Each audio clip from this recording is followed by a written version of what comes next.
that are churning across college football.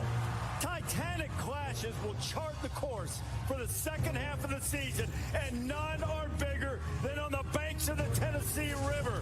The tide rolls into Neyland Stadium, but Smokey and the Big Orange believe they have high ground on the hill because there's anger, resentment, frustration, absolute hate that's festered for 15 years, and it's erupting in unbridled confidence that they'll take down the Tide, because it's never really good on Rocky Top unless it's low tide.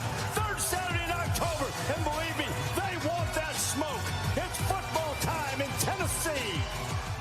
Diesel, there is a light at the end of the tunnel on this Monday. It might be a rainy Monday in the upstate of South Carolina, but I heard a little clip with Chris Fowler and the guys from Game Day this morning, as you and the Tolos just heard, and I'll tell you what, I had the goosebumps. I was fired up. College football season is so close. We can see the light at the end of the tunnel. We can feel it. The AP poll came out today. We'll talk about that later in the show. We had some really big news earlier today with South Carolina, some interesting Clemson news we'll get to. It's so close that you can feel it, and if you're not excited on this, 11th day of August, Diesel, I don't know what to tell you.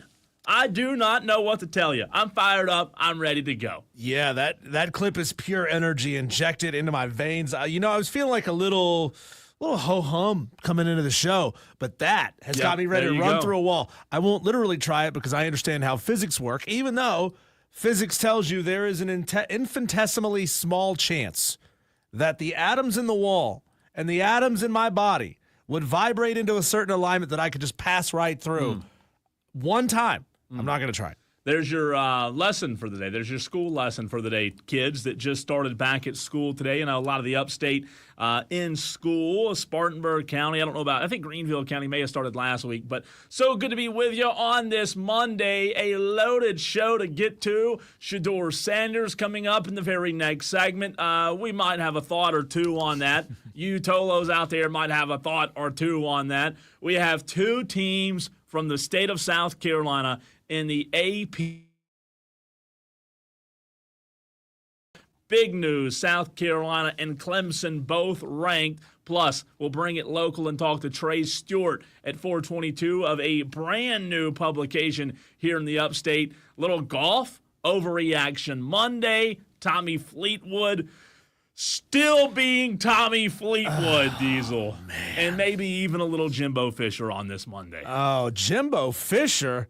Homeboy wants to coach again. How about Tommy, though? And I've got some audio. We're gonna start the show strong today with a good old-fashioned sports soundtrack from what happened over the weekend, because believe it or not, there was a good bit that happened over the weekend, and we'll dive deeper into these conversations coming up in the next few segments. But wanted to start with some audio, and Diesel, poor Tommy Fleetwood. I mean, what? Wait. But by poor, you don't mean financially. Not financially. Because he won $1.16 million by tying for third with Scotty Scheffler at the FedEx. So when I say poor, I mean like non-financial status of poor. Right. Because this guy, while to your point, he's loaded, he's rich, he's wealthier than anybody out there listening to this show. But at the same time, he just can't get it done. I mean, he just needs to move back overseas and play over there. He can't win in the United States of America. Yeah. I feel bad for him, Diesel. Tommy choke job. He had it, man. He had the lead. Last I saw, he had up to like a 2-stroke lead early in the round yesterday, and then ultimately just fell flat. Here's Tommy. I would way rather be there and fail than not be there at all. So either way, like it's a good thing, and yeah, it hurts like when it doesn't happen for you, and that sort of streak, if you like, and people talk about it more and more. That goes on. Obviously, it's not my favorite time, like walking off the 18th at that point, but I practice so hard at my game, and I work so hard, and I enjoy being out here for days like this. Sunday going into tomorrow, and all the times when you're 40th place going into Sunday, 30th, 20th. You might have a great day and you might feel good, but it's just not the same as being in contention. So I just look forward to the opportunities and continue to give myself a chance and chasing my dreams, and whether they happen or not, tomorrow, next week, the week after, that's another story. But, I'm looking forward to it nevertheless. I would rather be there and fail than not be there at all. I listen, we have in-depth conversations a lot about success and failure in sports, but those words spoken, Diesel, by Tommy Fleetwood, I think those words are so powerful, man. Yeah, it's so funny. He said, man, it hurts because you guys keep bringing it up. Yeah. They're going to keep. You guys keep bringing it up. No, I mean, he had a monster back nine. Yeah, he bogeyed 1 and then parred the rest of the front 9. He birdied 12, 13, and 15. And then bogeyed 17. Obviously, that's the killer, right? When you're up against the best of the best in the world, when you've got Scotty Scheffler on your heels, when you've got Justin Rose and J.J. Spawn, both guys that have won majors before, sitting right there, you can't bogey 17. Yeah, Oof. and look, being there and failing, I think, while it sounds rough, I think he's 100% right. He was a little more emotional right after the round. Here's what that sounded like. Can you just kind of talk through what you're feeling right now? I don't know really. I don't know yet. I'm obviously going to be disappointed. I think I said it last time, there's a lot of positives to take, as much as I don't really, or I won't feel like that right now. I'm just going to look at what I feel like I could have done and how close it was, but we move on. Another week. We move on, is what he says. And we're going to move on until the next time that he chokes and finishes runner-up Diesel and doesn't win in America. To continue with this sports soundtrack, we're going to get into the night that Shedeur Sanders had in the next segment. But how about Shiloh Sanders? Did we forget about Shiloh Sanders? Todd Boyle's Diesel had high praise after his first game as a Buck. Shiloh played tough. I thought he went in and did a heck of a job. He had some good tackles inside. He had a pressure on the quarterback as well. He did some good coverage things. So he did a good job when he was in there. So Shiloh Sanders not getting obviously the attention that his brother gets, but maybe, just maybe, Diesel, we can get this beautiful story down the road of two Sanders brothers making NFL rosters and being successful after they fell pretty heavily in the draft.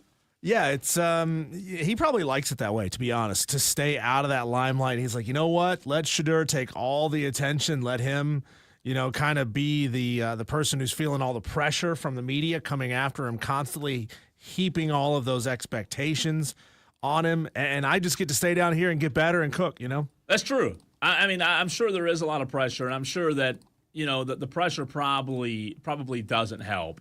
And speaking of Shedeur Sanders, Diesel, here's what he had to say after his performance. Performance today.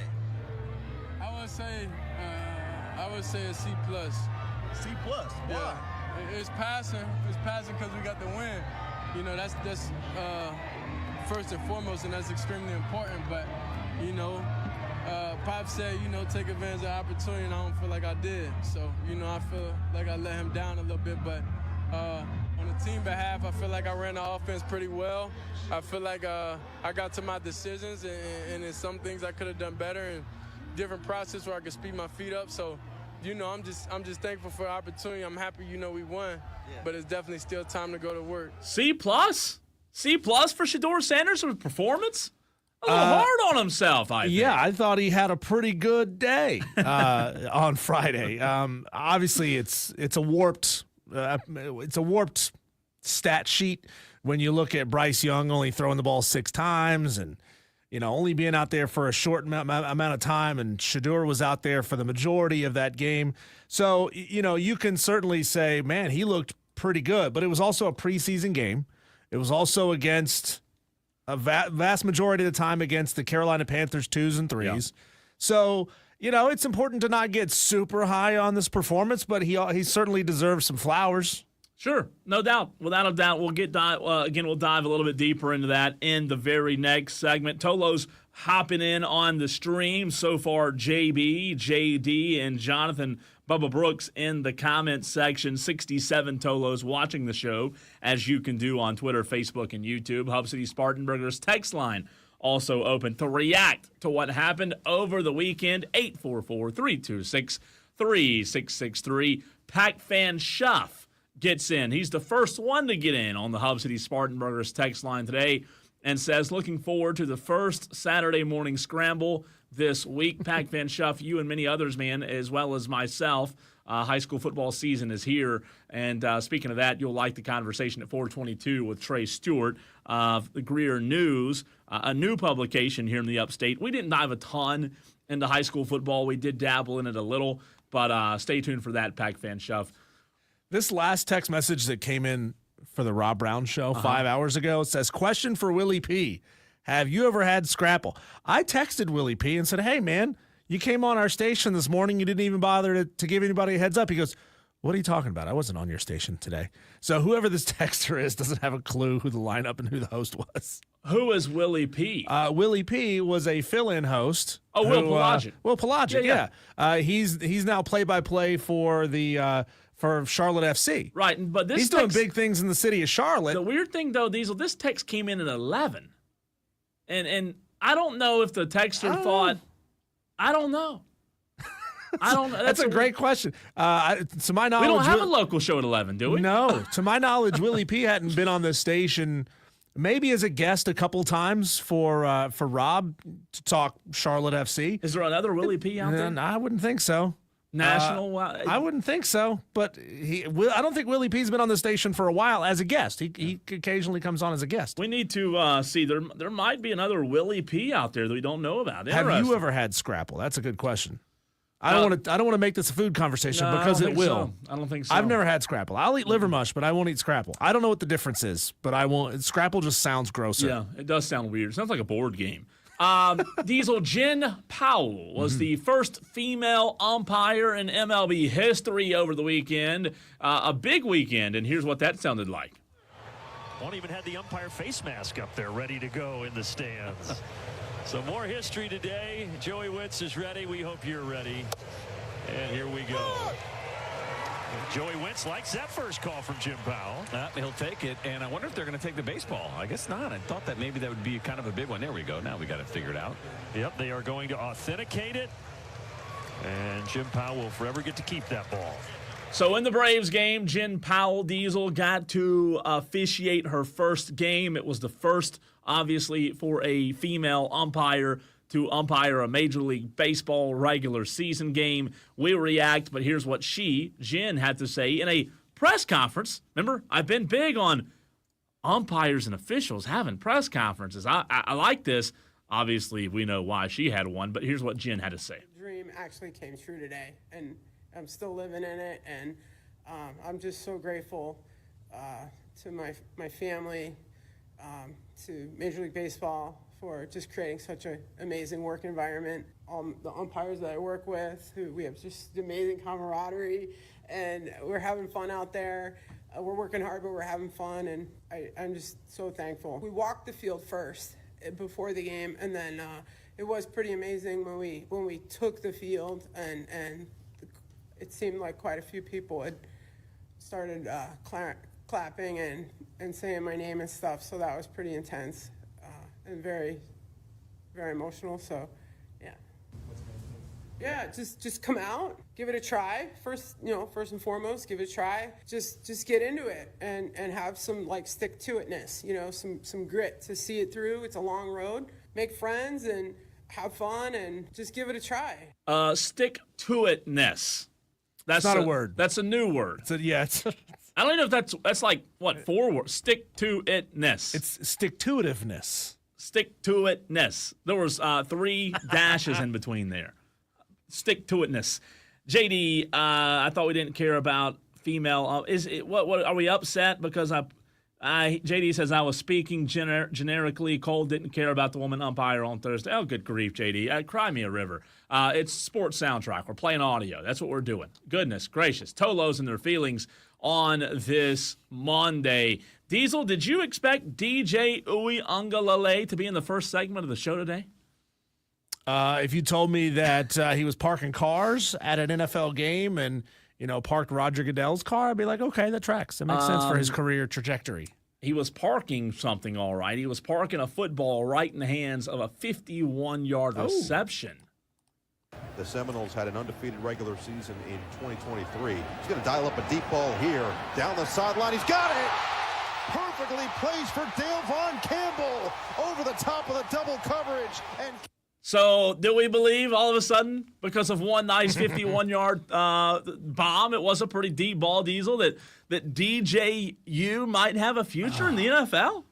You could probably give me 31 guesses, and I wouldn't be able to tell you what team DJU was on.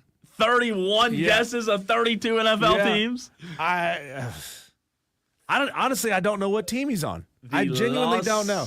Angeles Chargers. He's a Charger? Charger, baby. Oh, God. Buried on the depth chart. Never going to play. Charger, baby, behind Justin Herbert. Yeah, bench that bum, Justin. Put in DJU. He just needed some NFL coaching. That's greatness, all it was. The greatness was there. Dabo recognized it early on, didn't utilize it properly. Yep. And now he's going to go off to the NFL where he gets some real coaching.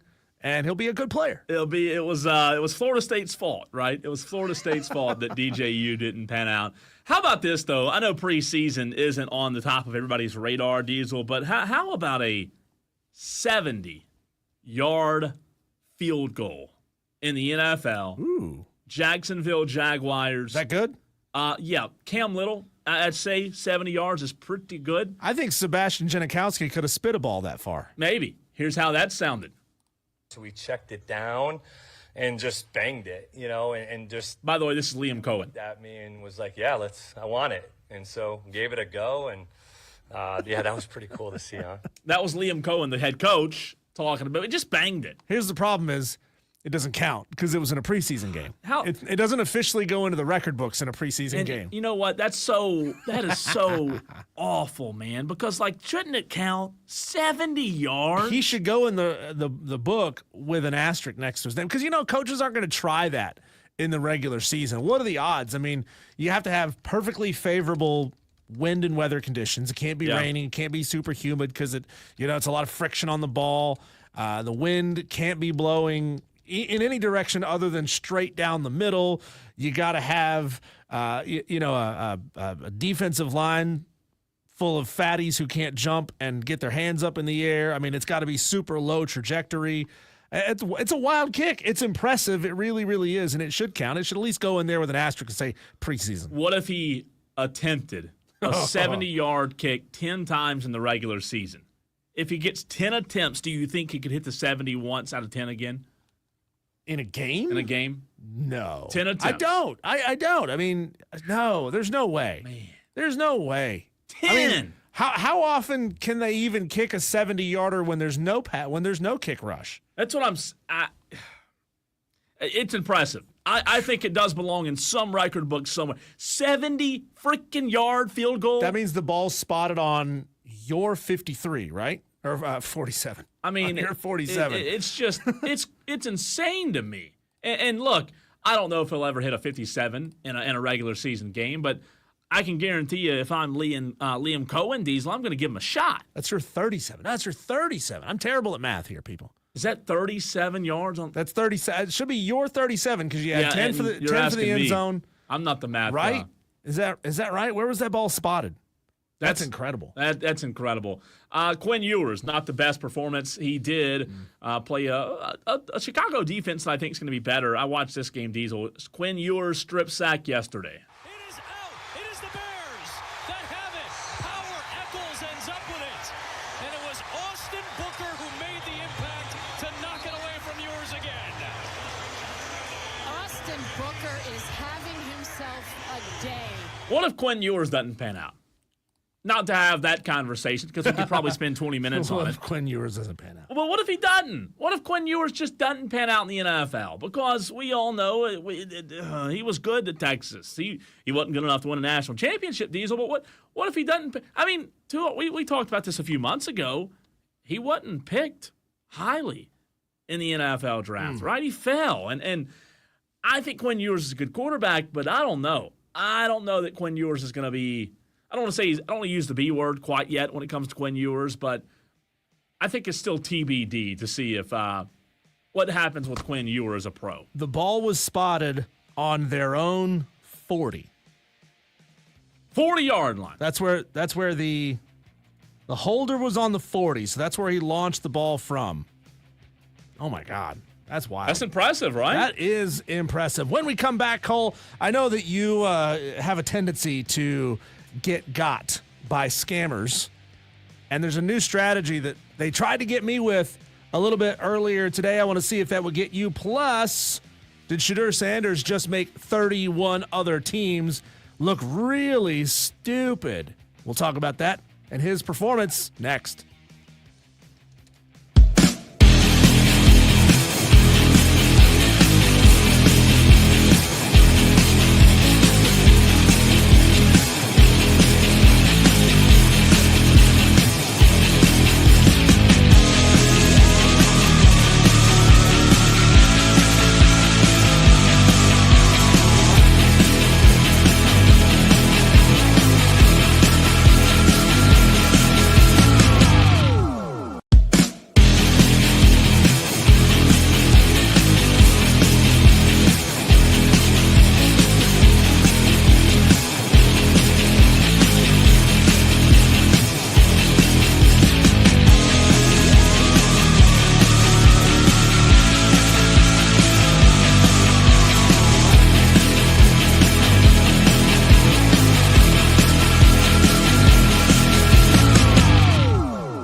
Shedeur Sanders walked into Bank of America Stadium with a boombox bumping his own unreleased hip-hop song with a member of his entourage wielding a scythe.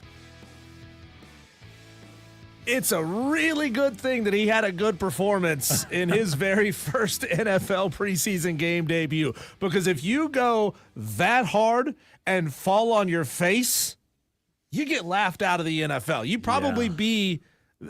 we already know they're currently carrying 4 quarterbacks, and they're not going to carry 4 into the regular season.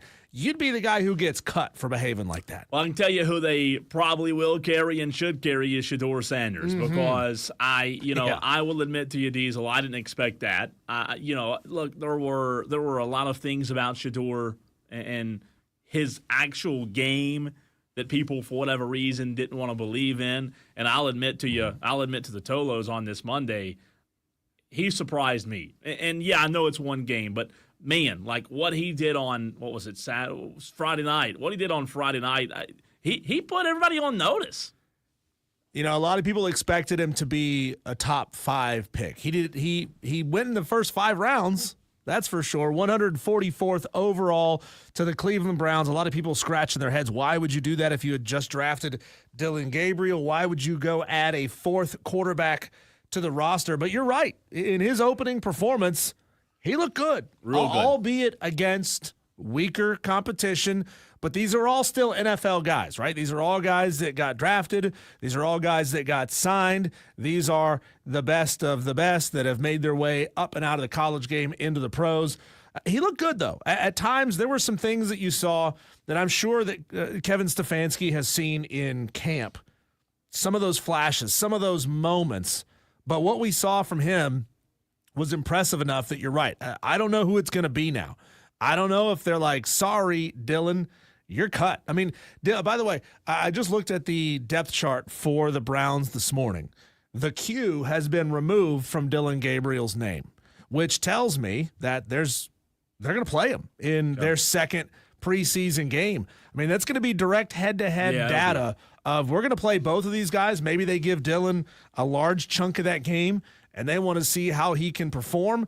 And then it's like, all right, who are we going to get rid of here? We're going to get rid of Kenny Pickett. You got to get rid of somebody who is, weak in Pittsburgh, or are we going to get rid of one of these 2 rookies that both showed out and looked pretty good in their preseason games? I'll tell you this, and to your point, the Panthers did rotate 31 defensive players on Friday night, trying to get a lot of guys reps, trying to get a lot of guys snaps. Regardless of who played defense, I think Shedeur Sanders balled out. To go into your question, Diesel, in terms of who do you cut, who do you go with, what happens? You've got this big quarterback room. You just signed Tyler Huntley. He played a little bit on Friday night, not much. I think he was like 6 of 8. But Diesel, I'll tell you this: what right now? And again, you said it. We hadn't seen the next 2 preseason games. But what right now makes us as fans believe that there's a better option on the roster? And you can say, well, Joe Flacco's played in the NFL for a very long time. He's seen just about every defense you can throw at him. He's an NFL vet. But I'm just saying, like, what Shedeur Sanders did on Friday night, Shedeur Sanders, in my mind, should be the leader in the clubhouse or close to it. Yeah, to me, he jumped from 4 to 2. We have to see, Dillon Gabriel out there to know did Shedeur just get lucky, or is Dillon able to do the same thing, if not more, in a preseason opportunity? That's what we need to see from Dillon Gabriel. We all kind of have an idea of what and who Kenny Pickett is. Obviously, they're not cutting Joe Flacco. They're not going to cut the one guy that can run an offense and win games in the NFL. They're not going to cut him. But if I'm Kenny Pickett, I'm shaking in my boots right now. The best ability is availability, and you can't make the club in the tub, and he is hurt right now. So, it's up to Dillon Gabriel to essentially knock Kenny Pickett out of this thing. And I wouldn't be surprised if maybe they give Shedeur 10 plays, 15 plays in the second game, and then throw Dillon Gabriel back out there for the rest, or flip-flop. Give Dillon Gabriel, 50-plus snaps the way they did Shedeur, and then put Shedeur or Joe in later on. I don't know. So T Swizzle brings up a point on the YouTube stream that I imagined someone would bring up today, and I'm not gonna completely agree. I'm not gonna completely disagree with it. T Swizzle on the stream says it's one game, LOL. And then he also says we should put him in the Hall of Fame. So, T Swizzle, I'm glad you brought that up because that is the other angle of it. You are correct in it being one game. But we are also correct in saying the one game that we did see, the sample size that we do have, Shedeur Sanders absolutely balled out in that one game. Narratives in the NFL change week after week. We know that. 2 games might look different. 3 games might look different. Week 1 of the regular season might look different. But we're going off of the data that we have, and in the data we have, he checked just about every box. Yeah, there's a couple of big plays that I look back at. I look at the 2 or 3 times that pass rush got through, and he really showed his escapability. He put that on full display. Multiple times he got pushed back deep into the pocket, and he was able to escape, and he was able to get free and make something out of it. Now, Kevin Stefanski would probably say, "Hey, man, we'd rather you just throw the ball away, instead of running and juking and seeing what can happen. Stop trying to cure cancer here. And that's him. Just throw the ball out of bounds, right?" And look, it's worked for him up to this point in his career. Try to tell somebody that what they're good at, they shouldn't do in the NFL. Sure. But, not on top of that, he had a couple of times where he was hitting guys in the back corner of the end zone. One of those touchdown passes he hit was really, really impressive. I mean, he looked good. So, T Swizzle, I know you want to minimize and throw it away, and we're certainly not trying to gas this guy up and say he's the starter on day number 1. But it is worth noting that in the opportunity that he got, he looked better than any fifth-round quarterback has looked in a long time. I mean, we've seen guys who played in this league before, a couple of years in this league, who have looked really bad in preseason games. And so Shedeur Sanders looked better than them, and that's worth pointing out. Yeah, and to me, it's not even that I'm like trying to gas him up, but here's what I can't do, T Swizzle. I can't, as a host on the radio, get up here and minimize something that someone did who fell to almost the bottom of the draft did in his first preseason game. My goal is not to gas him up, but, there are a lot of radio hosts who come in, Diesel, and will take one side hard or take the other side hard. It's really simple, this one. You can think Shedeur Sanders is the best thing since sliced bread. You can think Shedeur Sanders is absolute garbage. But for me, on this one, it's real simple. You've got one game. It's the sample we have. He played really well. Like, that's all the conversation should be. Right. It shouldn't be, he's overhyped. It's like one game. Next game, after the second one, we might be saying he looked like hot garbage. Yeah. But it was real simple. He played his tail off on Friday night. Let's be real. He didn't get busted all the way down to the 5th round of the NFL draft because he lacks talent. He got busted down to the 5th round because he didn't display the mental capacity that you need to display in all of the team interviews. There was the conversations around him taking phone calls in the middle of the interviews, not being prepared, not being interested in talking to certain teams. That information gets around, and a whole bunch of GMs say, you know what, I'm not going to bother with this guy unless we can get him way late for super cheap. I mean, that's why Shedeur fell as far as he did. Let's hear some audio from Kevin Stefanski, the Browns head coach. This came from earlier today. He was asked about his thought process around putting together a depth chart at the quarterback position. Dylan can do some 11 on 11. Obviously, we're still mindful of his tightness in the hamstring. Kenny, not just yet 11 on 11, but both guys progressing well. I think you take everything into account, but we'll see how we get through this week and then make a decision. Kevin, how good make a decision on when to make a decision. We're going to continue to mix these guys and also say I'm trying to be we are trying to be very intentional about our quarterback's development, and I'm really pleased with where both our young guys are, and I could say that about our entire rookie class. They're all working very hard. They're all taking coaching and understanding that this is a progression for them. Give that man a gold medal in not giving an answer. At some point this week, we're going to make a decision on when we're going to make a decision. But you can't make a decision. No. You can't. Not on one preseason game. No, and you can't make a decision too early. And I really don't feel like in this case, with there being so much time before the NFL season actually starts, I don't think you're in any rush. And I know you want to get a guy, you want to I think it'll be like Flacco 1, Shedeur 2, maybe Dylan Gabriel 3. But there's no rush right now. Speaking of Shedeur, here he was after the game talking about what that first preseason win and performance means to him. The energy around like the Browns, I just feel like overall it was a different spark. I feel like it was a spark, even though it's a preseason game. Typically people don't take those too much serious, but like that's our Super Bowl.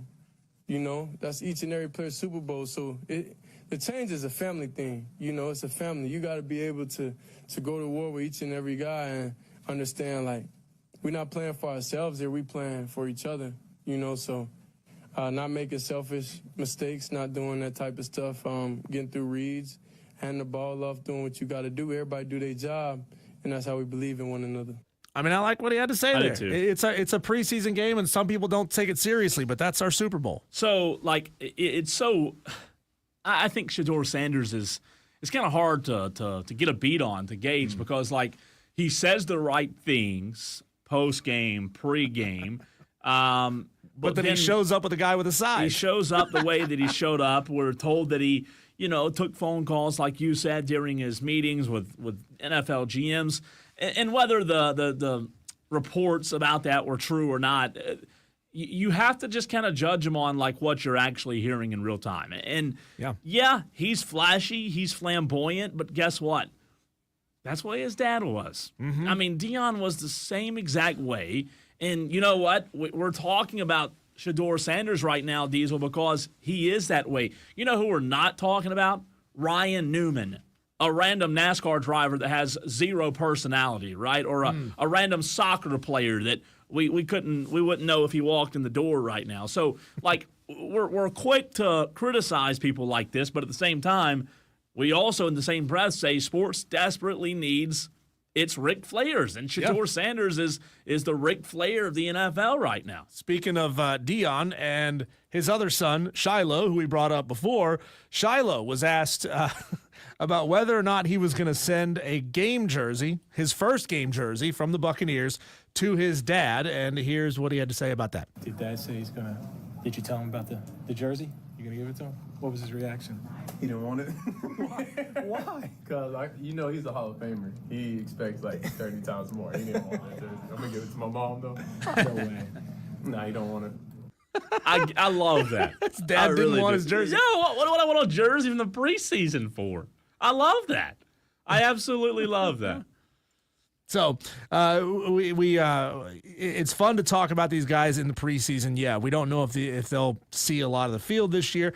As Shedeur Sanders probably shouldn't. He shouldn't see the field a lot this year because if the Browns have learned anything, it should be to pump the brakes on playing rookie quarterbacks too early. Give them time. Be patient. Trust the process. The Browns have never trusted the process. Their process is there is no process. They have no process. Exactly. Right? I told you earlier, Cole, that I saw an ad. I want to see if this would get you. Flipping through the internet, ad pops up for a mobile game. Mm-hmm. And it's not something I would click on because I'm not going to download this stupid mobile game. Yeah. There's a little line diagonally across the screen that looks like a hair on the screen. Oh. Intentionally. They intentionally embedded a fake hair into their ad to get you to click on it, because otherwise nobody would click on it. Would that get you? Yeah, probably. I mean, were you trying to get the hair off the screen? You're trying to get the hair off the screen, and you try to get it off. Boom, you've touched the ad, and they've gotten you a step farther in the process. It's a dirty pool. But that's clever. It really is. I hate it. I hate to say it. Tolo's a loaded show coming up. We got to get into the AP poll coming up at 4 o'clock. We'll also dive into maybe a return possibly for Jimbo Fisher. Overreaction Monday coming up at 5 o'clock, a loaded show. Today's show, we're catching up on what happened over the weekend, overreacting a little bit. And then tomorrow, Tolos, we promised you we're going to stick to our promise. We're going to make some predictions this week. We'll begin those tomorrow. Prediction season's coming to an end because the regular season is rapidly approaching. Tell you what else is rapidly approaching, our Daily Wires. That's next.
It's our opportunity to get you caught up on what's happening in the sports world. We call them our Daily Wires. Here they are. Eagles Pro Bowl left guard Landon Dickerson was helped off the field and carted inside the locker room after suffering an apparent leg injury during the team's open practice Sunday night. The injury occurred late into the 2+ hour practice at Lincoln Financial Field. So some interesting news if you're an Eagles fan. Hopefully that's not too bad.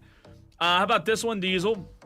This one comes from Chapel Fowler of the State newspaper, a good friend of the show. He tweeted this out about an hour ago. Clemson, in conjunction with alcohol sales at Memorial Stadium, Clemson is introducing a designated driver program where fans can register as a DD and get a free non-alcoholic drink, soda, water, etc. at kiosk during a home football game. When I originally read that, I missed the non-alcoholic part, and I thought, why is the DD getting free drinks? So that doesn't make much sense. If I, as a fan, want to sign up to be a DD, I've got to take a random drunk fan home? Or you can just get a free drink and dip. Okay. That's what I'm saying. How are they going to police that? I got to see how this works. That's what I'm saying. In reality. It's interesting. I mean, I think, legally they might be encouraged to do that, right? As somebody who's selling alcohol now, the lawyers might have said, it's not a bad idea. It's a policy. They don't really anticipate they're going to have to do a whole lot with it. Right. How about Justin Rose, Diesel? A redemption story from earlier in the year. Justin Rose made up a 3-shot deficit over the last 5 holes against hard luck Tommy Fleetwood, and then made 2 birdies in a playoff against U.S. Open champion J.J. Spawn to win the FedEx St. Jude Championship in Memphis on Sunday. Really good ending, a really good tournament. Not a major, but really watchable. Yeah, it was a lot of fun to watch, especially with the 3 playoff holes they had afterwards. J.J. Spawn did it again. It wasn't quite 65 feet like it was at the U.S. Open, but he hit, was a 35-40-footer. It's a good one. In the second playoff hole to force a third where he ultimately missed. Yeah. Look, I'm happy for Justin Rose. I mean, he's an older guy, good golfer, a little redemption from this past April, but really cool to see that. Let's see. In Nashville, Tennessee, Diesel Titans running back Tyjae Spears is expected to be out for a few weeks. Coach Brian Callahan said on Sunday. We mentioned this in the very first segment of the show.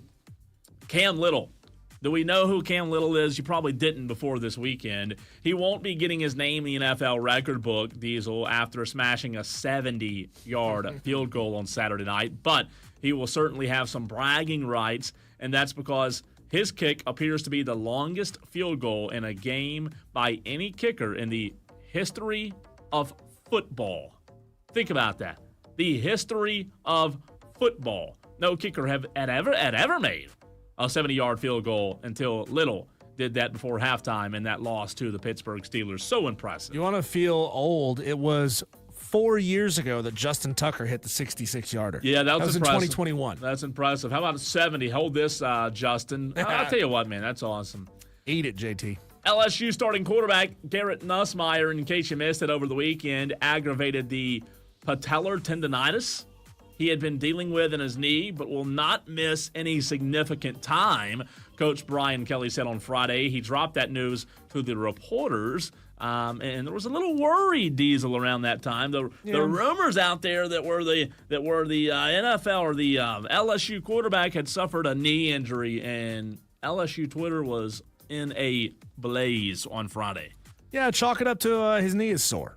Yeah, but otherwise he's not expected to miss any time. In San Francisco, Justin Verlander added another memorable chapter to his legendary pitching career on Sunday.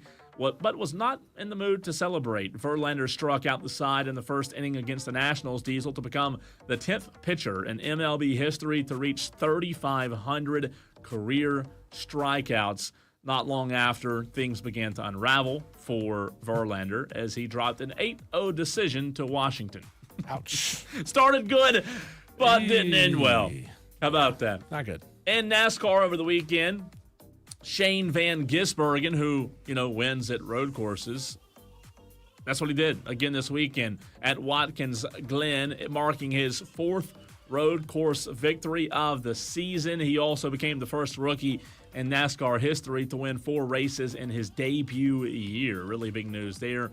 Let's see. The Atlanta Braves took 3 of 4 over the weekend against the Miami Marlins, so maybe a little bit of some positive news if you're a Braves fan to be happy about. Don't read too much into it. Don't give me a reason to hope, Cole. Atlanta, they're now 51-67 on the season. There's my reason. There's your reason, and they're off today, so there's that for you. In Lakewood, New Jersey, a tough weekend, Diesel, for the Hub City Spartanburgers. An extra inning win on Saturday did not lead to a Hub City surge on Sunday afternoon. Jersey Shore bounced back to beat the Spartanburgers 9-1. The Blue Claws scored 7 runs in 3 innings and cruised the rest of the way.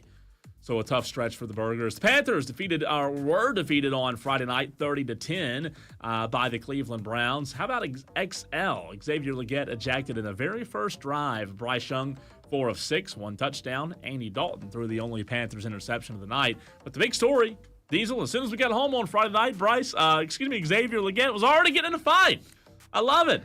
Go at it. It's just preseason, right? Why not? I mean, it's not gonna follow you into the season. That's right. There's no targeting calls in preseason. For their Sunday game, the Chicago White Sox debuted a 50-foot long hot dog. Yeah. Carted it onto the field. And Diesel, I don't know what made them do this, but I guess when you're the White Sox, you have to think of unique things to do, right? Where's Alex Anthopoulos and the Braves? Give us a reason to show up to Truist Park. I mean, a 50-foot long hot dog, I got to go see that. Yeah. You could use some good jokes there. And last one for you. Boise State, Colorado State, and Utah State filed an updated lawsuit in the District Court of Denver, arguing the conference and Commissioner Gloria Navarez willfully disregarded the league's bylaws by intentionally and fraudulently depriving the schools of their membership rights. The 3 schools, which are all headed to the Pac-12, are seeking damages for the withholding of money earned by Boise State for playing in last year's CFP. If you're Gloria Navarez, and I don't know the facts of this case, how do you think that you're going to get away with not paying them their money? And at the same time, these 3 schools are all leaving to go to another conference where they're going to make more money. They're just trying to recoup some of the money they had to pay to the conference to get out. It's nasty. It's mean. And T-Swizzle brought it up. He said, did y'all see the video of Connor Zilish falling off of his car? Oh, my God. That could have been so much worse. That was bad. Think about that. That was really fell. bad. If you didn't see it, he was on top of his car celebrating in victory lane. And it looked like as he was trying to step back down, he steps on the windowsill. Well, foot slips. Yeah, he said yesterday it was the water they were spraying. Celebrating. Yeah. The water got him. It was nasty. His foot slips. His leg goes into the car window. Think about that. That could have gotten stuck on a seat somehow, and he could have compound fractured his leg. It could have been awful. He hit his head on the concrete. CT scans are clear. When we come back, Cole, on the other side of the break, we lambasted the coaches poll last week and about how wrong and terrible it was. Well, now, the most official poll we're going to have until the CFP poll comes out. The AP is out. Who's guilty of blowing smoke, the AP or the coaches? We'll talk about it next.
Well, the AP poll has just come out, and the AP poll is now already on the clock because here in, well, just about 8 weeks, it's going to cease to be relevant.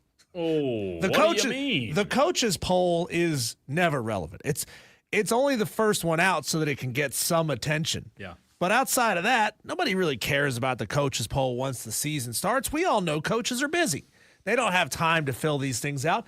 Some of them might, but the majority of them, they probably just hand them off to an assistant coach or an athletic director. Say, you do it. I don't want to deal with this. I love the polls. Don't get me wrong, because these it gives you and I things to talk about. Yeah.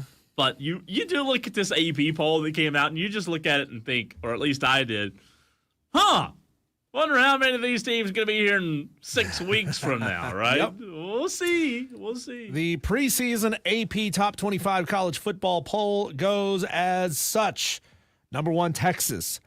And this is where it gets fun. Number 2, Penn State. Penn State listed higher than Ohio State because they have a known quantity at quarterback. Outside of that, we don't really know what Ohio State is going to be this year. We know they still have Jeremiah Smith, and the defense is going to be amazing, but they're breaking in a new quarterback, so the Ohio State Buckeyes come in at number 3. Clemson is your number 4 team in the preseason AP Top 25. Number 5, Georgia. 6, Notre Dame. 7, Oregon. 8, Alabama. 9, LSU. 10, Miami. 11 through 20 go as such. Arizona State, Illinois, South Carolina at number 13. Michigan 14, Florida 15, SMU, Kansas State, Oklahoma, Texas A&M, and Indiana round out the top 20. Number 21, Ole Miss, Iowa State 22, Texas Tech 23, Tennessee 24, Boise State 25. Looking into the others receiving votes category, anything interesting in there? Well, BYU sits effectively at 26th. Louisville is in there. USC is in there. Georgia Tech is in there. And then there's a whole bunch of G5s like UNLV, Toledo, James Madison, Memphis, Liberty, Navy. Let's see who else is there. And Louisiana Lafayette round out teams that are receiving votes. So there you go. Your top 25 AP preseason poll. And the question just becomes, like, who do you trust more at this point? Or who do you, not trust, but who do you believe in more at this point? Do you believe in the coaches poll more? Do you believe in the AP poll more? Or I would give an answer as really none of the above, really neither. So when I see this AP poll that came out, we talked about it, last week, Diesel, or the week before last with the coaches poll. And yes, the AP, they have information. I'm not saying they're always wrong. Yes, the coaches, they know these teams, they know the sport really well. But I will tell you this, my initial reaction, my initial opinion, Diesel, on this AP poll that came out today is I just think this goes to show that preseason polls are just that. They're preseason polls. When I hear you go through the top 25 as you did, and I look at this AP poll, by the way, if you want to see a picture of it, you can. I retweeted it or reposted it on X at the Cole Bryson is where you can find the picture of 1 through 25. But I look at this thing, and I see Texas 1, which really doesn't surprise me. But I see Penn State 2. I see Clemson 4. I see South Carolina 13. I see Arizona State 11. I see Illinois at 12. And I ask myself, are these preseason polls really valuable? I know that we have to have them. I know that you now look and say, okay, South Carolina's playing this many ranked opponents throughout the year. And I'm not saying I know more because I will probably, Diesel, be proven wrong in the long run, and these polls may be a little more accurate. But I'm just telling you, Penn State's number 2 team in the country. Clemson's the number 4 team in the country. Arizona State's number 11. South Carolina's the number 13 team in the country.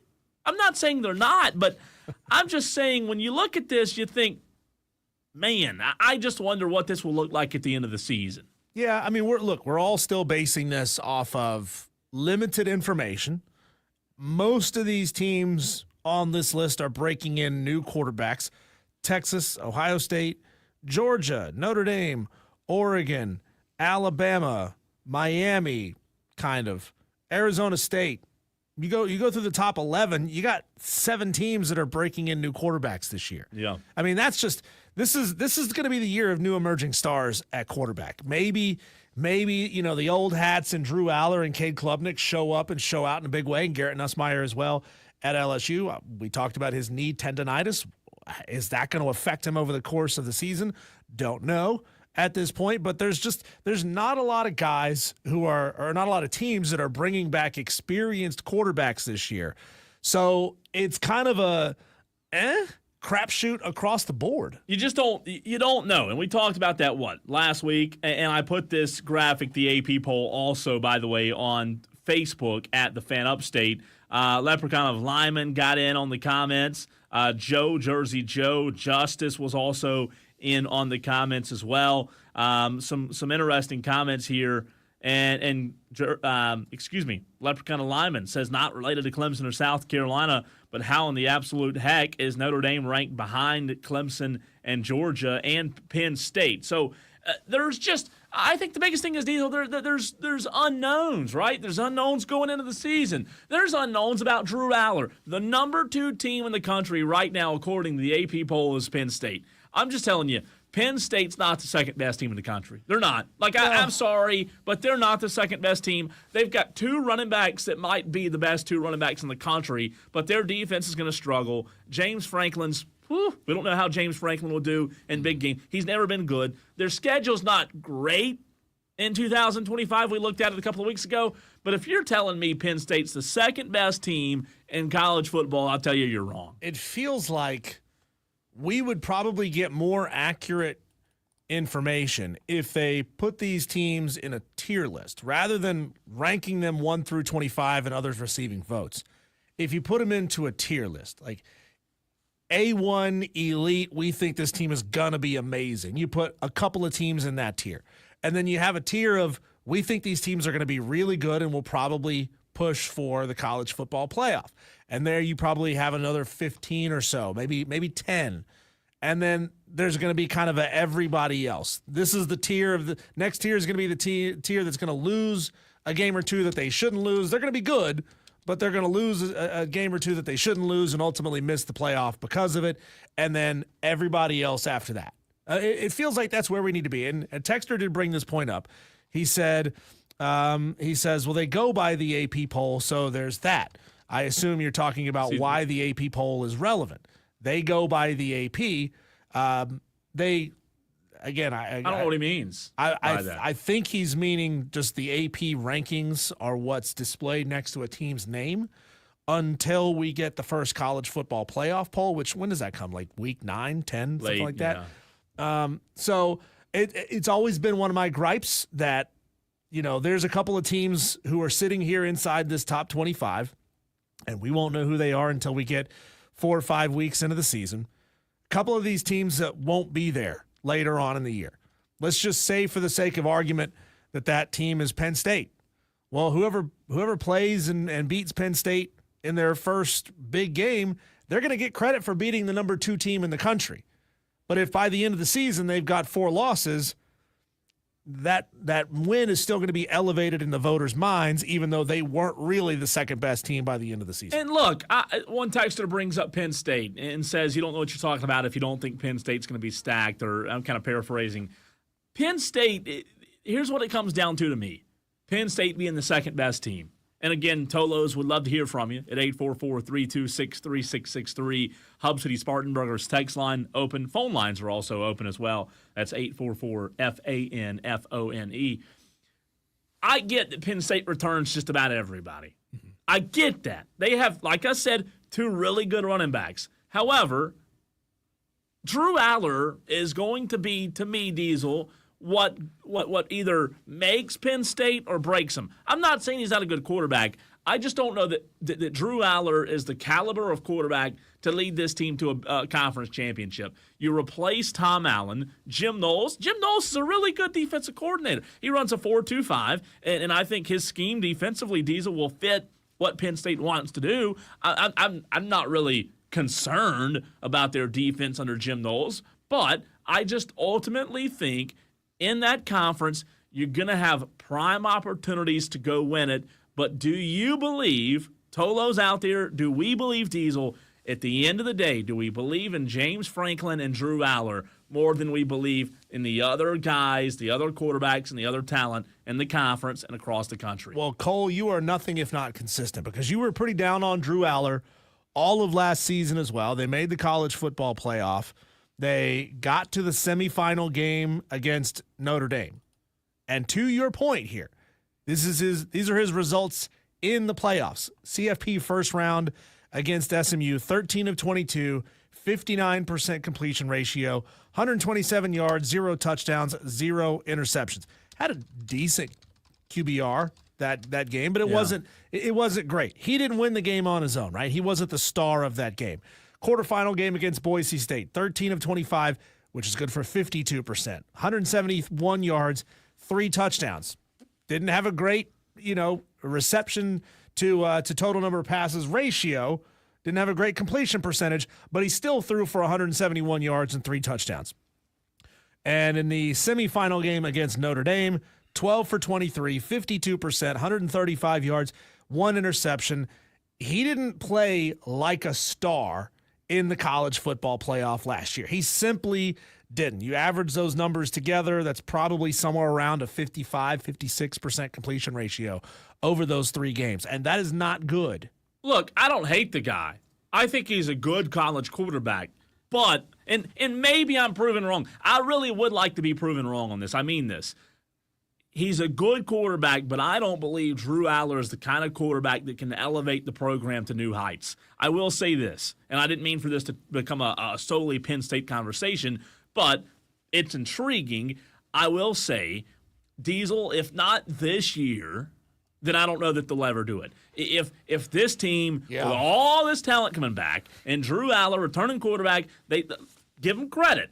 They did play Ohio State really close a season ago. They lost 20-13 in 2024 to Ohio State. We all know Oregon game later in the year, 40 to something to 30 something. Penn State couldn't get it done, and then you just talked about what happened in the playoffs. Ultimately, Drew Aller is going to have to be the guy that goes out and proves us all wrong. I think he's a serviceable quarterback. I think he's a really good game manager. But is Drew Aller the type of quarterback that can put his team over the hump? I'm just not so sure that he is. Texter at 844-326-3663, the Hub City Spartan Burgers text line says, do we really have to have preseason polls?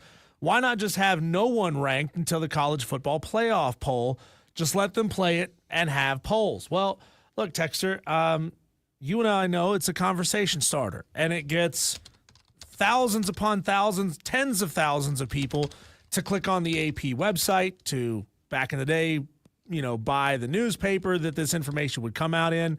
It's newspapers. What is that? That's that thing where it's made out of paper, and they would print the news on it. They would fold it in half. You'd read top to bottom, left to right. There's a couple of lifestyle pages in there that you'd flip through anyway. The good ones would have a crossword puzzle in there. Yeah. You'd some jokes. Yes, a couple of jokes, some cartoons, and then it comes again tomorrow. So a whole new set of information the next day. But look, it's a conversation starter. That's really about it.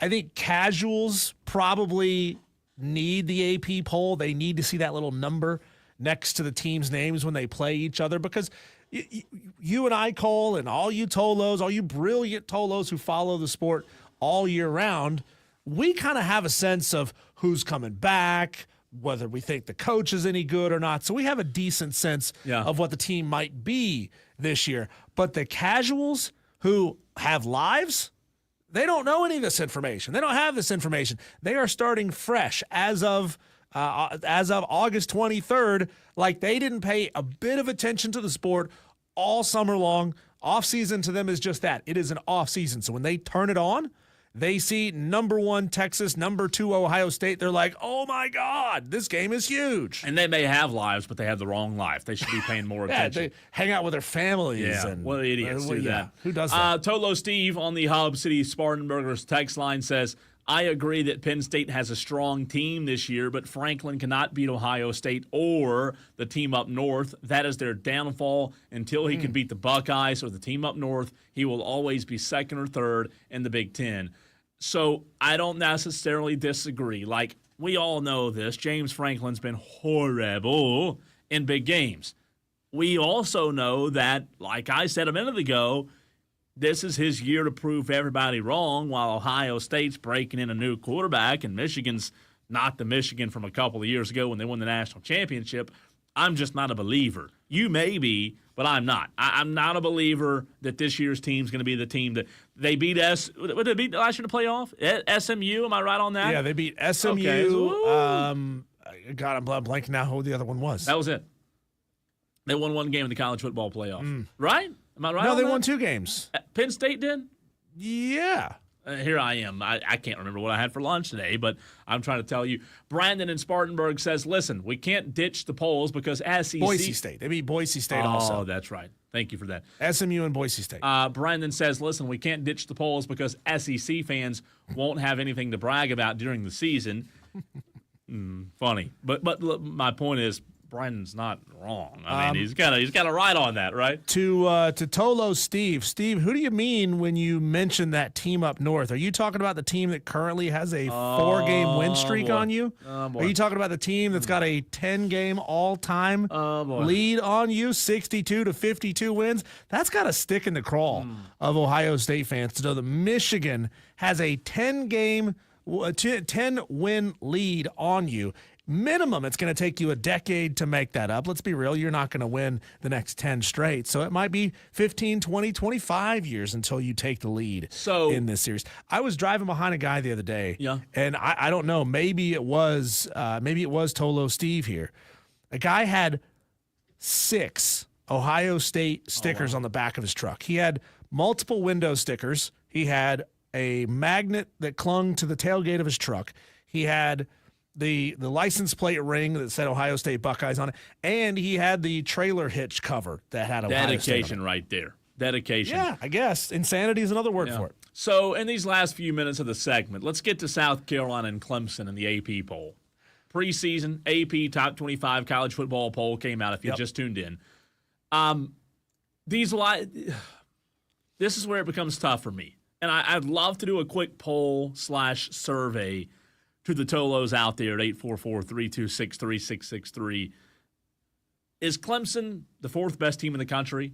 Is South Carolina the 13th best team in the country? If you want to respond and participate, just put Clemson yes or no, and then South Carolina or USC yes or no. And the difference is Clemson is 4 in the AP, 6 in the coaches. If you can't understand or already hear the, I guess, disgruntledness, Diesel, or unknown in my voice, can Clemson be the 4th best team in the country? Absolutely they can be. They absolutely have the talent to be the 4th best team in the country. They have to beat LSU, in my mind, to be the 4th best team in the country, period. You say, well, Cole, that's just one game. I don't care. To me, if Clemson wants to be the 4th best team, one of the byes, you have to beat LSU. I don't want to hear we can't beat SEC teams, but we're still top 4. No, you're not. You're either one of the best or you're not. So if you're top 4 today on the 11th of August, when the 30th of August comes around, you better beat LSU and take care of business. That's all I'm saying. I'm not saying they can't be 4, Diesel, but we're about to find out if they're 4. We're about to know. Well, these polls also, they're not just ranking the collection of talent from position by position. That's certainly an element of it. Then it's incumbent upon the AP voters to really decide what they believe is the collection of talent at Clemson the 4th best collection of talent in the country. No, it's not. Is it possible that Cade Klubnik, who's been good in the past, not elite but good, takes that next step so that the collection of talent that's probably a top 10, maybe 9 or 10, and elevate them and play with a togetherness that takes them to, a top 5 ranking? That's ultimately what these AP voters are trying to decide. You could easily argue that most of the teams inside the top 5 and top 10 in the SEC, Texas, Georgia, Alabama, LSU, you could argue that they probably have more talent at position by position by position group. But Most of them are breaking in new quarterbacks. They have coaches that are a little bit suspect. I think AP voters are saying the totality of everything, we feel like Clemson is probably a little better set up to be successful this year than Georgia, than Notre Dame, than Oregon. Well, I believe that, going back to what I said a minute ago, I think they can be top 4. I think Clemson can be the best team in the country. I think they do have the talent to go position for position with other teams. I think when you look at the quarterback position and receiving room, I do believe that Clemson, talent for talent, is as talented as anybody. But again, we talked about it last week. They always, in the past 4 years, they haven't been the best in the opener. They haven't played the best against SEC teams. I'm not saying they're not number 4. I'm just saying I'm kind of like, okay, you want to be number 4, you go beat LSU. If you go beat LSU, I'm in. I'm sold. You're number 4. Maybe you're better than 4. Now, on the other hand, South Carolina, 13. I don't believe on this 11th day of August that South Carolina is the 13th best team in the country. I think South Carolina has a lot of potential because, in large part, due to Lenora Sellers, but I don't believe that they're the 13th best team in all of college football. I'm not trying to get you in trouble, but if you were an AP voter and you could just drop them in the poll somewhere, where does your mind tell you South Carolina should be? But somewhere around 18 to 20. Yeah, I could see it. Starting the season at 20 and then go prove it. I just don't know defensively, man. If there are right. But like we've said before, this year has so many more question marks, especially at the quarterback position, and that's going to be the position that changes a lot of things for a lot of teams, and a lot of AP voters look at that and say, oh, they got a good quarterback, they must be pretty good, or they have an iffy quarterback. No matter how good the team behind them might be, they're in an iffy position. I get it. If it was me, I'd probably drop South Carolina around 17, 18 as well. Texter from the 230 says, have you checked Clemson's overall record versus the SEC? Obviously not. Well, Texter, I don't have a clue what their overall record against the SEC has to do with this year's team. I'm just being frank. I'm not trying to be rude. What does their overall record? 30 years ago, I don't care about 30 years ago. I'll tell you. What does that have to do with this year? Here's the answer. Clemson's overall record against SEC opponents is 73, 44, and 4. What does that have to do with this year? Post-World War II. Right. What happened in the 40s, 50s, 60s, 70s, 80s, 90s, 2000s doesn't matter. I don't know. Like, again, did I say, Texter, that Clemson hasn't been good against the SEC from today, dating back all the way to the history of time? No, I didn't say that. I said lately they haven't been good against the SEC. Is that true or not true? They were 0-3 against the SEC last year. Fact or fiction?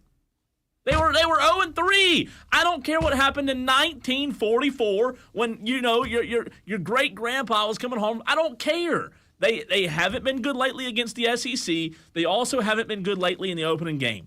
They're 1-3 in the past 4 years in the opener. They went 0-3 against the SEC.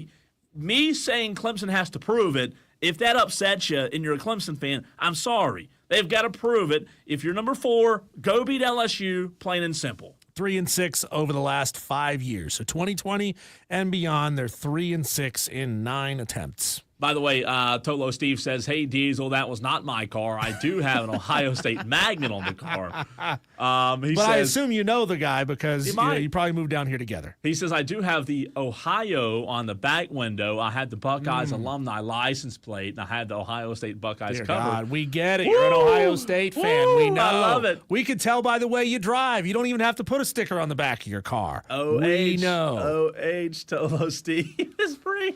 I love it, man. I'll tell you, I truly, truly love the amount of Ohio State fans that are in the upstate because there's a lot of them. And they are by the droves eager to beat Michigan. That's the last thing I'll say about Ohio State. Going back to Diesel's shot at you earlier, the team up north.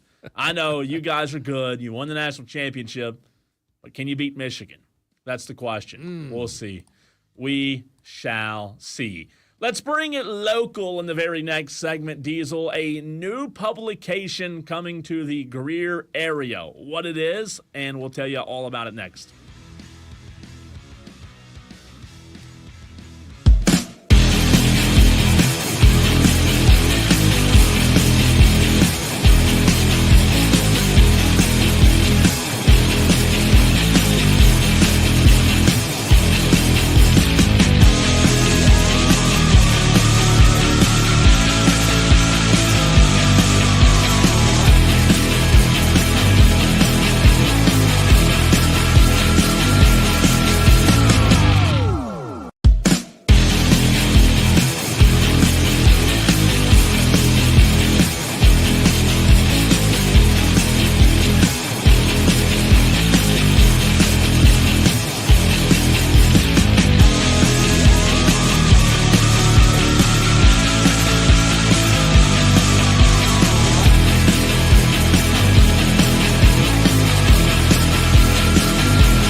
time to bring it local in this very segment and introduce you, all Tolos, to someone we've had on the show before. It's been a while, but also to a new publication right here in the upstate of South Carolina. We're joined by Trey Stewart of GreerNews.com, a brand new online media outlet dedicated to covering Greer City and the surrounding area, from sports to government to city culture. GreerNews.com is a new publication we want to tell you about. Trey Stewart joining us right here on the Fan Upstate. Trey, let's talk, before we get into a little football and what's happening this fall, let's talk about this new venture, GreerNews.com. We know that previously you were with the Greer Citizen, you went independent with Greer Sports Star, and now GreerNews.com. I'm sure most of our audience is hearing about it for the first time today. If you'll go in depth, Trey, on how this came about. Yeah, absolutely. And you're right. I've been around Greer for a while. I did start early, about early 2023 at the Greer Citizen as their sports reporter. Kind of fell in love with it, just with the city, with the people, the community here. So when that shut down, I was like, I want to keep doing this. And then I kind of started my own thing, which you mentioned is the Greer Sports Star. But about, I want to say it was like April or May of this year, my Dunlap Media Group that owns a couple of outlets in the upstate, one in Lawrence, one in Fountain Inn, they approached me about possibly setting up a new outlet here in Greer to kind of fill the void of the Citizen after it shut down last year. And they asked me to come on as not just the sports reporter, but the editor of the whole site. And I mean, it wasn't even a thought. I mean, I probably would have done it for free, is what I tell them, but they offered it, and honestly, it's a huge blessing. Wasn't sure if full-time sports and reporting in Greer was ever going to be a thing again, or if that was just a pipe dream. But we launched officially last week, and the response has been great. We've really gotten a lot of support from people within the city, the local community, the teams that we cover, just some of the government, the heavy figures in the government here. They've been very supportive of what we're trying to do. And so, yeah, super excited to get this thing rolling even more, and especially with football season coming up. I know there's a lot of people that are going to be tuned in to what we got going on here. Trey, what was it about Greer that you fell in love with in the first place? You said that there in your last answer, that you moved there, you fell in love. Kind of give us a sense of why and how that happened. Yes, I've lived in the upstate kind of my whole life. I grew up about 5 minutes from Eastside High School. And so I've been familiar with the area, but really kind of getting immersed in it with all these different schools and different teams. Sports is a huge deal up here, and I didn't really realize it until I really got into it. But the community, they just really embraced kind of everything I was trying to do when I got the job and I started covering these teams. And it feels like they've appreciated it, and that just means a lot, because I really try to pour my heart into all this stuff. And so, yeah, just the fact that they care so much and they're so passionate about everything they got going on here, all the sports. It's just huge up here, and it's hard not to fall in love with it, and I hope that people have appreciated it as well. Trey, when you looked at what happened with the Greer Citizen, you went on your own for a little while. What is it that makes, like, to play both sides of the coin here, what is it that makes what you guys do so special for those in any community, but specifically the Greer community, but also on the other side of the coin, what makes it so difficult to operate, as we saw with the Greer Citizen closing down last year? Yeah, so for the first part of your question, I will say it's the hyper locality, if that's the word. I think that's the word, maybe, but it's hyper local, and we really are. It's Greer, and the surrounding areas. I mean, you don't get that as much anymore.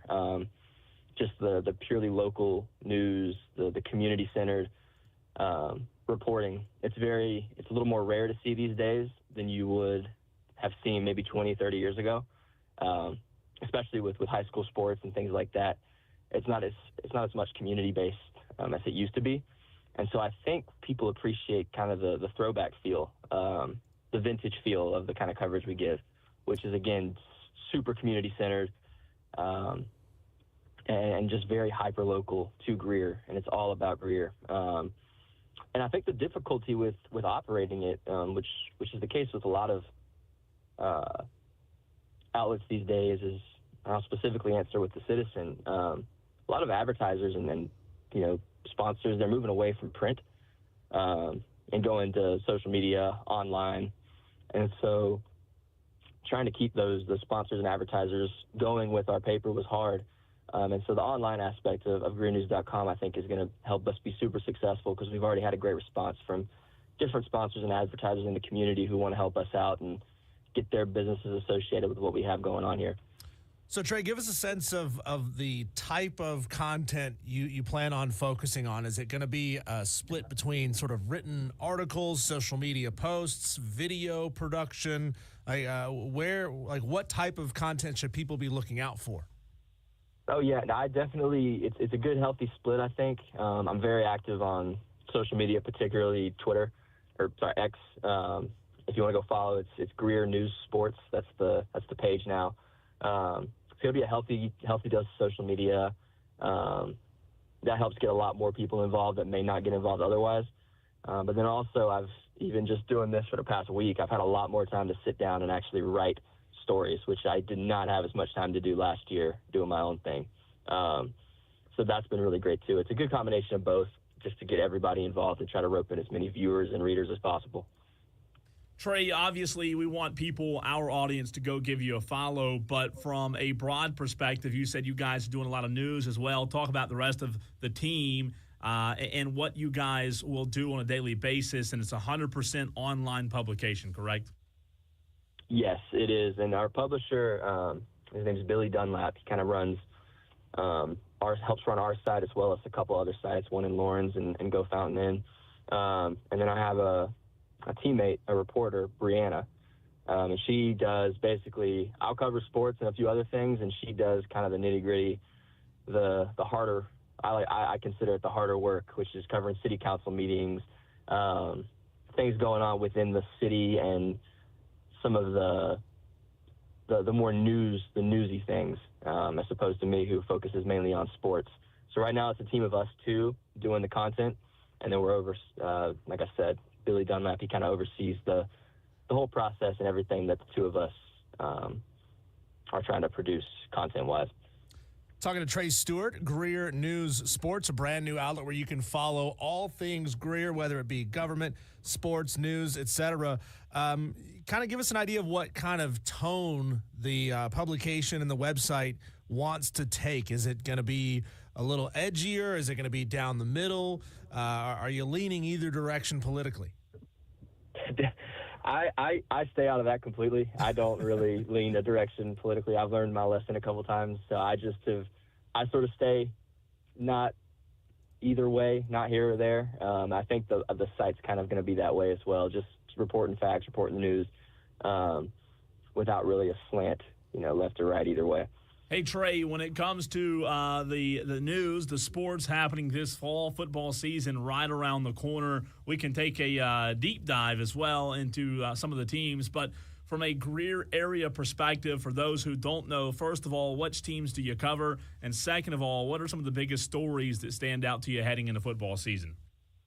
Absolutely, yeah. We cover 5 teams for football season. That's Greer, Burns, Riverside, Eastside, and Blue Ridge. And I think one of the obvious storylines going into the year in my coverage area, our coverage area specifically, it's got to be Burns in the new stadium. I know a lot of people are excited to get out there August 22nd for that first game of the year in the brand new Nixon Field. I don't think there's going to be an open seat in the house. I really don't. And so how they can perform, I know they got a lot of pieces on both sides of the ball, but how they can perform in a brand new stadium, not having to go on the road every single game this year. And how Reggie's going to have those boys ready to play this year. I'm excited to see that. I know a lot of people are excited to see the Rebels get on the field this year. So that's going to be a big storyline, especially in a very competitive region. And then I'm looking forward to watching Greer. Greer lost a lot of pieces over the summer, specifically on the offensive side of the ball. But they got a really good quarterback coming in. Dawson Fowler, he's a sophomore this year. He played a little bit in the playoffs last year and showed some flashes. And so he kind of looks like it's tracking towards him winning the starting job. Obviously, you never know. Still a little bit to go toward the season, but he's had a good summer. He had a good scrimmage against Gaffney last week. And so to be able to see what he's able to do as a sophomore, a lot of people are high on him, and see if Greer can maybe be a sneaky pick to win 4A Region 2 with teams like Daniel in there trying to retain the crown. Talking to Trey Stewart of Greer News Sports at Greer News Sports on X is where you can find him. What was the first story posted on the site? I'm sure you guys are going to blow it up, frame it, put it on a poster, and stick it on the wall somewhere. Well, the first one was our Welcome to Greer News story, which is basically just introducing people to the site. But the first story that I think I posted, oh, goodness, what was it? I want to say it was about, we had a former Eastside baseball player who actually got drafted by the Braves, Brody Fowler. He got drafted by the Braves in the 17th round of the most recent draft, like a month ago. And so I got to do a little interview with him and talk about his journey and what he's doing so far with the Braves organization. So I think that was the first story that I put up on the site, and probably the first one that went up besides our welcome story. Trey, you cover, obviously, football during the fall and volleyball and other sports, but I know you also get to tell some pretty feel-good stories as well, and people love hearing those unique stories that sometimes we don't get to hear enough. Which ones stand out to you, specifically this year or just in past memory of covering the Greer area and the athletes here? There's definitely a couple. I do like telling more in-depth featured stories and getting to really dive into some of these younger athletes' backstories, their lives. There's one last year during soccer season that I wrote about a kid. I shout him out. I think he's going to Baylor now. He's in college, but his name's Barnett Langston. His dad passed away a couple years ago. And I got to kind of talk to him about the impact that his dad had on his life, and just kind of go deep and get to know his backstory a little bit more. That was one of the longer. I think it was one of the longest stories I've ever written. But I think people really appreciated that one, and he's a really good kid. So to be able to tell that story was a blessing for sure, and to get that story out there. Trey, we appreciate your time, man, and obviously best of luck in blowing this thing up. You know as well as I do that providing that hyper-localized coverage, you're talking to a tight-knit community of people who really, really care about this stuff, and we wish you the best of luck. Man, I appreciate y'all for having me on. Thank y'all so much. Tolos, that was Trey Stewart of GreerNews.com. Make sure you go find him on Twitter, X. Give him a follow. Help blow that site up. If you didn't watch yesterday, you missed an epic finish at the FedEx St. Jude between Justin Rose, J.J. Spawn, and Scotty Scheffler. We'll try to catch you up on it next.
You know, Cole, I put together my sports spin for tomorrow morning that's going to air on Classic Rock 101.1, WORD, and here on this station tomorrow morning.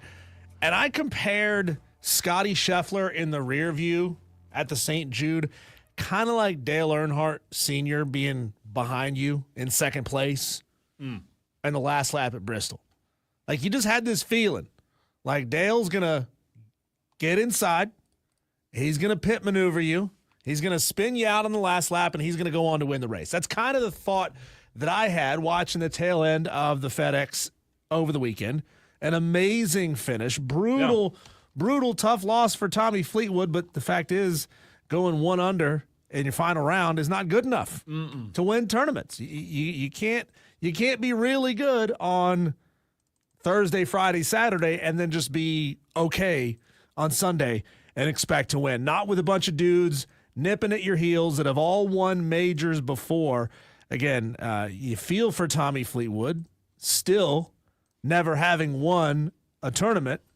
He's coming second a lot of times, always the bridesmaid, never the bride. But, man, that finish was fantastic. Yeah, it was. But you know what, man? I am more excited and more, I guess, thrilled for Justin Rose than I am heartbroken for Tommy Fleetwood because, Definitely. You know, Justin Rose, he had a chance to kind of stick his stake in the ground back in April, and we all remember how that ended. And, you know, going back to what Rory did that weekend, Justin Rose, for the majority of the Masters, played as good as anybody, right? I mean, he was the guy all weekend long, had a great start, had a great end, but it just so happened that the chips didn't fall his way. So from a golf perspective, I think his story and how he started kind of versus how he ended, because, you know, now that we're almost to September, Diesel, which, by the way, feels crazy to say, golf season's winding down, and I love it for Justin Rose.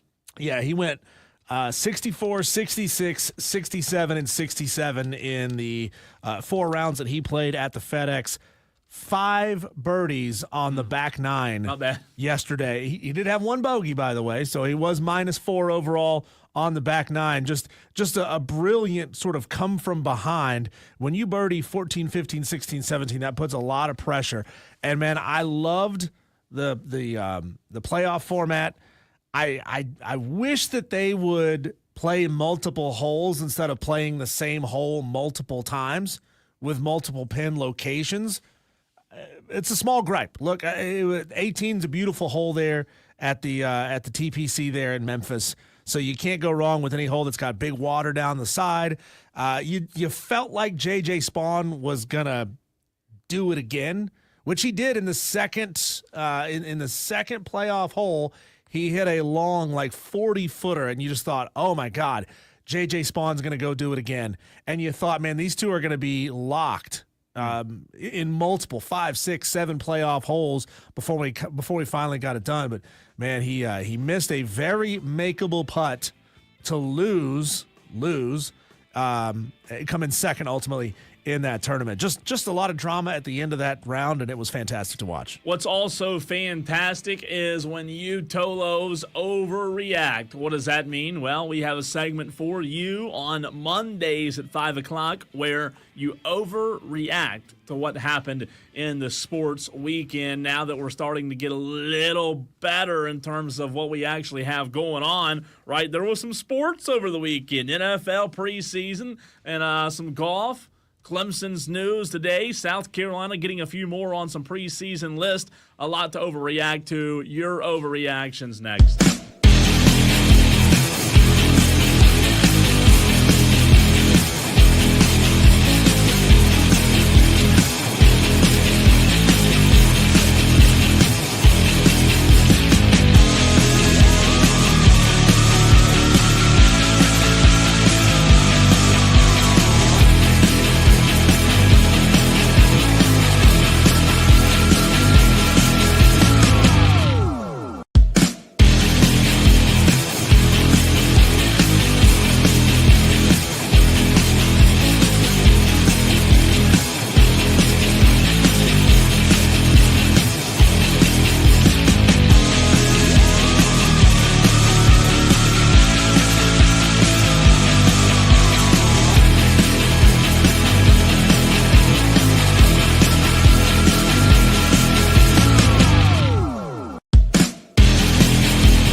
Well, Shedeur Sanders proved every owner, proved us, proved you wrong this past weekend. He showed that he can compete in the NFL, right?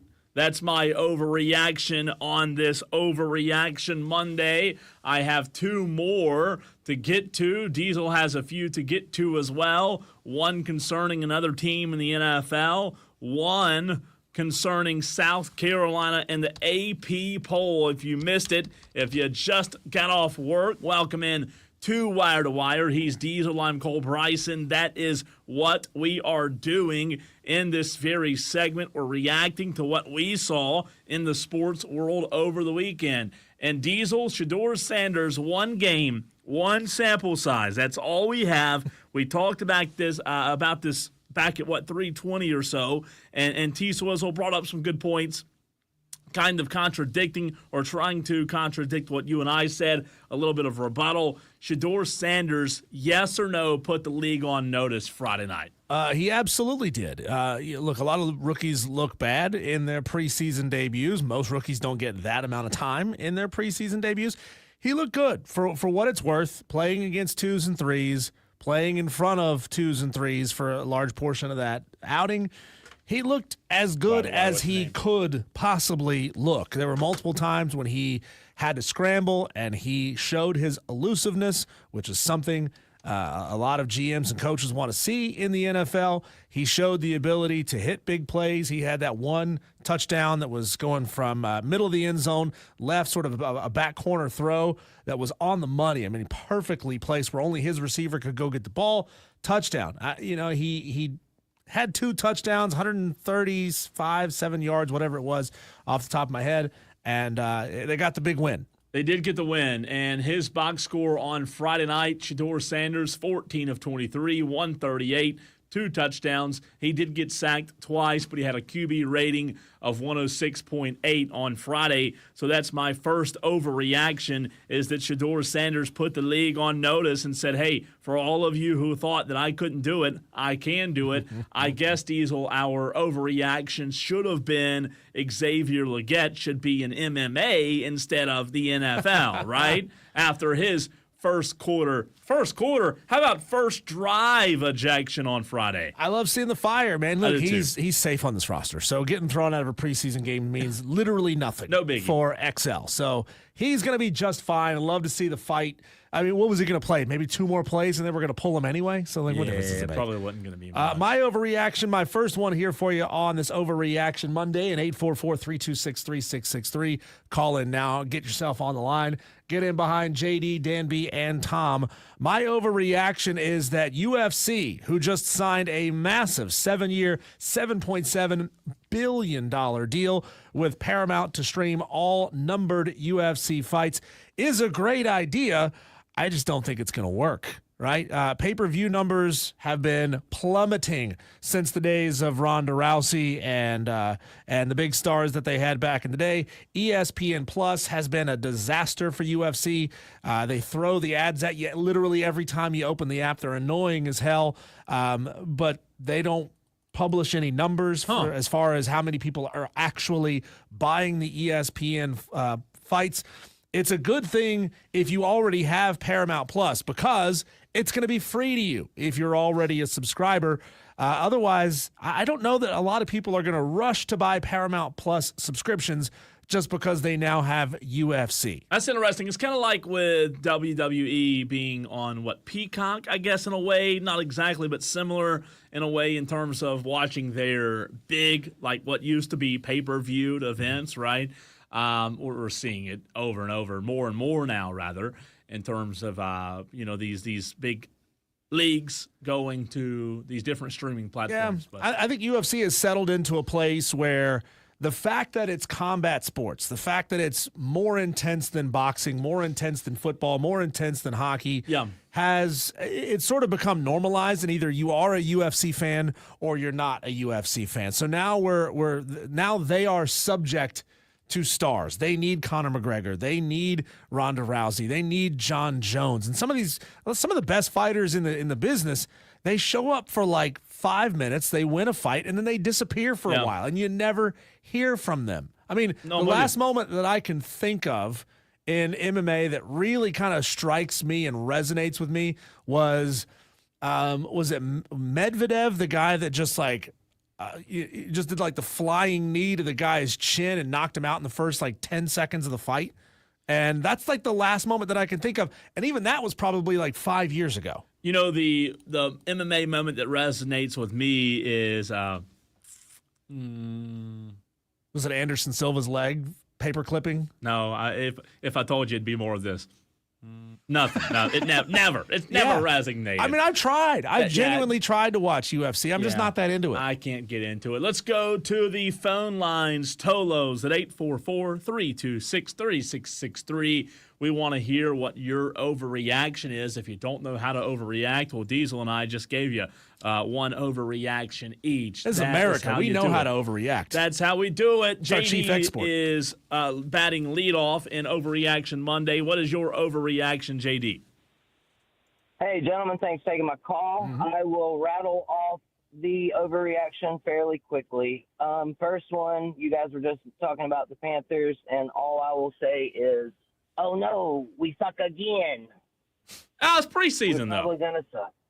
Yeah, I know. Like y'all said, it's just one game. Cleveland. It was apparently Cleveland's Super Bowl. So yeah, it was. But yeah, the Panthers, we might suck again. And then my other overreaction, well, I got two more, and like I said, I'll be quick. My first one here, the Gamecock Twitter, it's their overreaction right now. It's not really mine. They are overreacting to the single largest donation to the athletic department ever. And they're overreacting because it has the word cat in it. It's Blanchard Machinery, and they are a Caterpillar dealer. And everybody is freaking out that we're going to have cat on our field when our hated rival is, of course, the Cats from Clemson. JD, so can you say that again? Did you say they're a Caterpillar dealer? Caterpillar dealer. It's just fun to hear you say. Caterpillar dealer. Caterpillar dealer. Caterpillar dealer. That's and interesting. So, yeah, everybody's hey, out. whatever kind of money you want to give, it doesn't matter. We'll put your logo on it. Doesn't matter as long as the check clears. Right. Well, and that's the whole thing too. Like Gamecock fans, listen.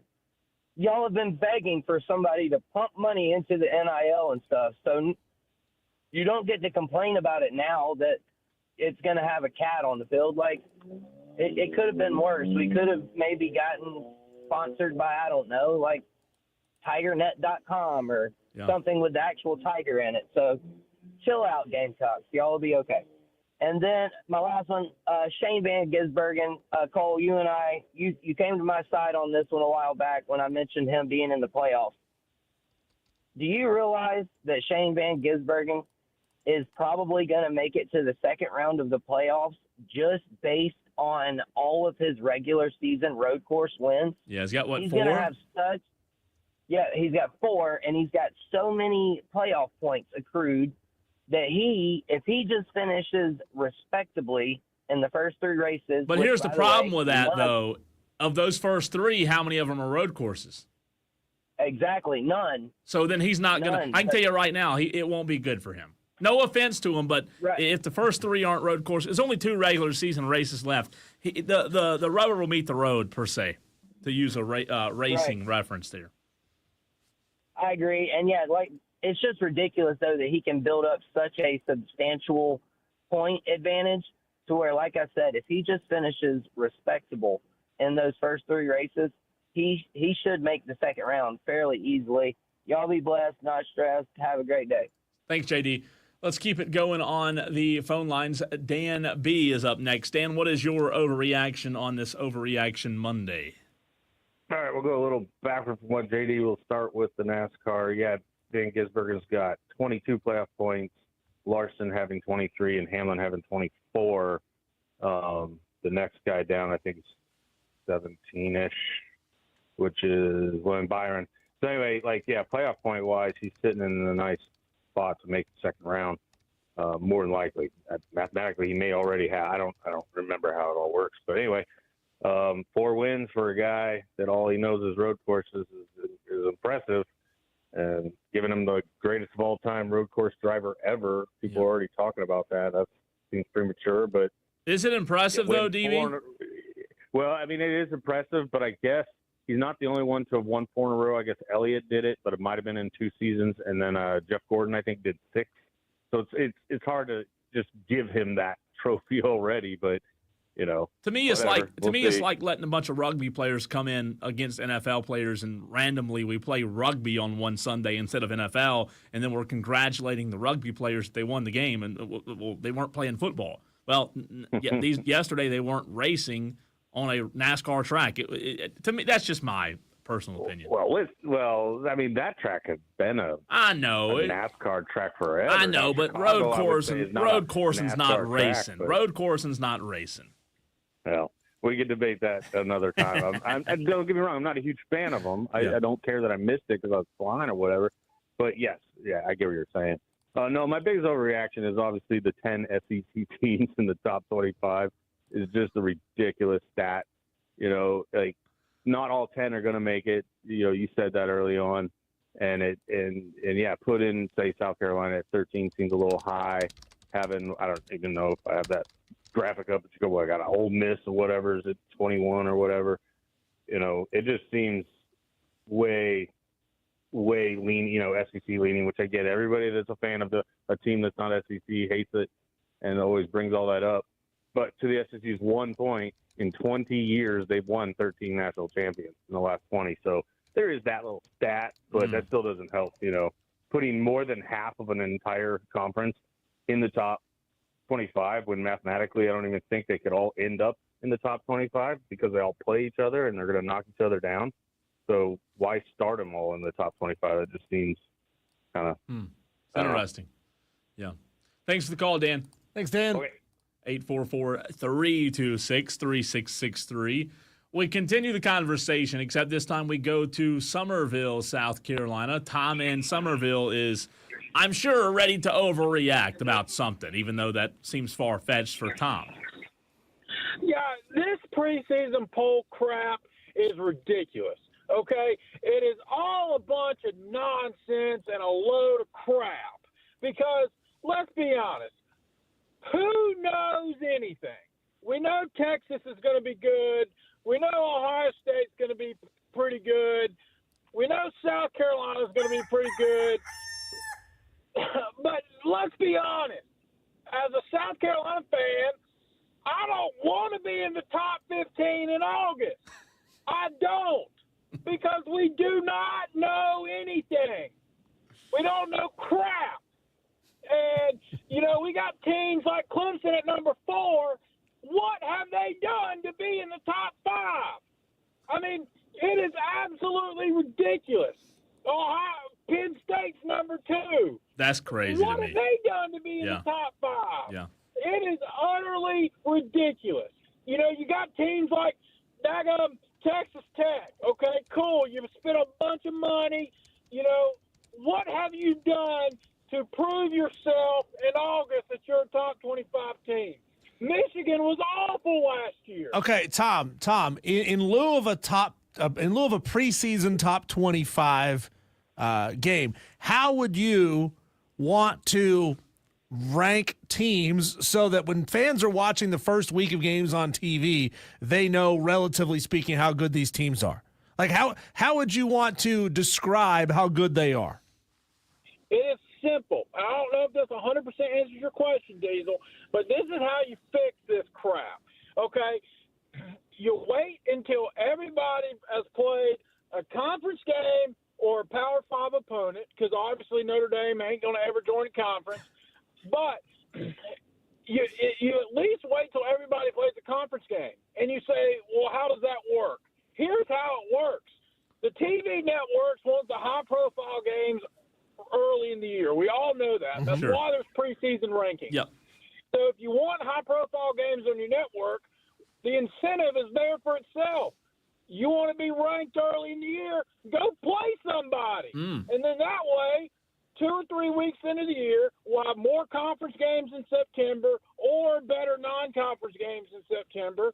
You wait till the 3rd or 4th week of September, and boom, you have a top 25. You have evidence to show, okay, this is a legit top 10 team. So, Tom, this is a legit top 15 real team. quick, Tom, for the past 2 minutes listening to you talk, I was going to tell you my solution to it.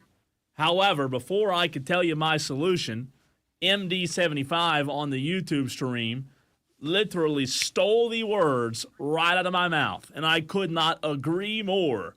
He said teams should start ranked where they finished the season before.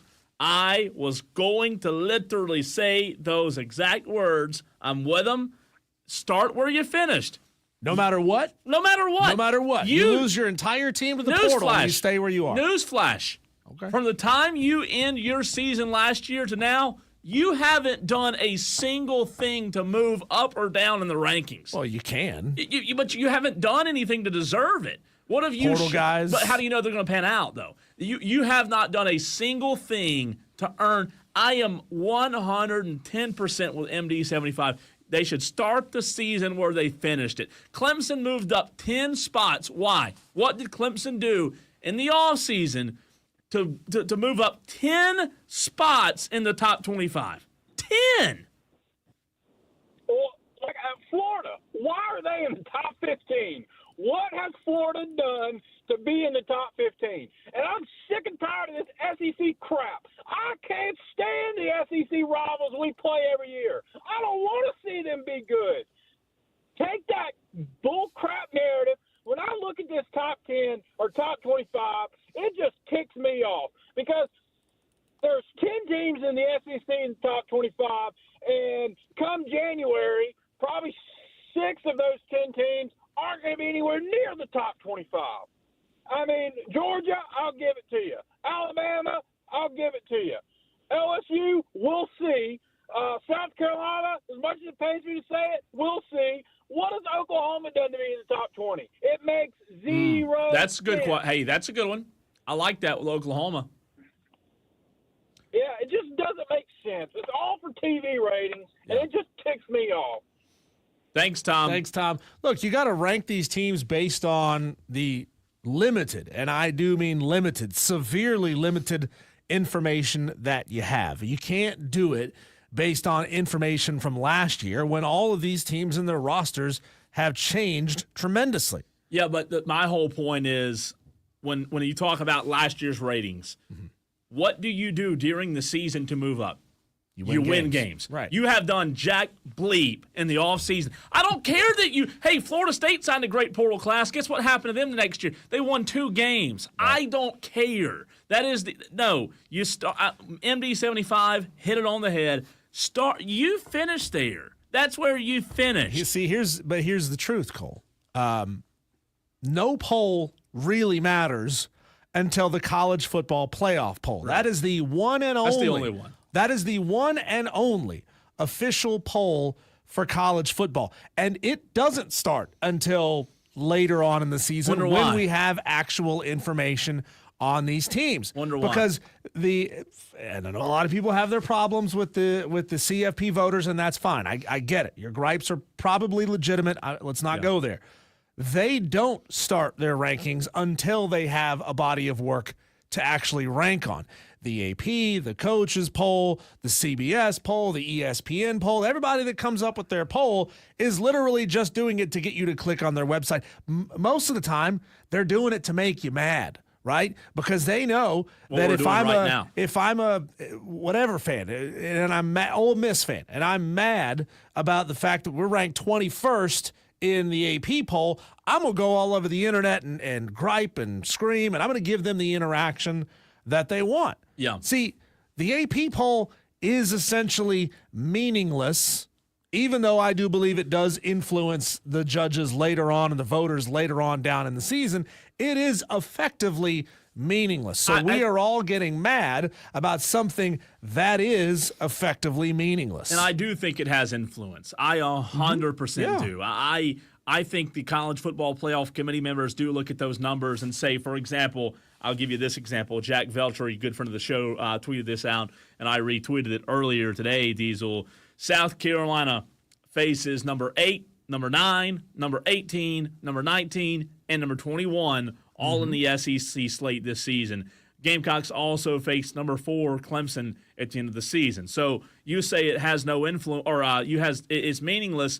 I say, well, you know what? Somebody in that room, in that committee, is going to say, well, South Carolina, when they started the season, they did play the 8, 9, 18, 19, 21, and number 4 team in the country. And we'll always look down on a team that, let's say they start in the others receiving votes category. Let me go back to the AP poll that we had earlier on in the show. Some possible really good teams that are sitting in that ORV category. We're talking about BYU or Baylor or Louisville.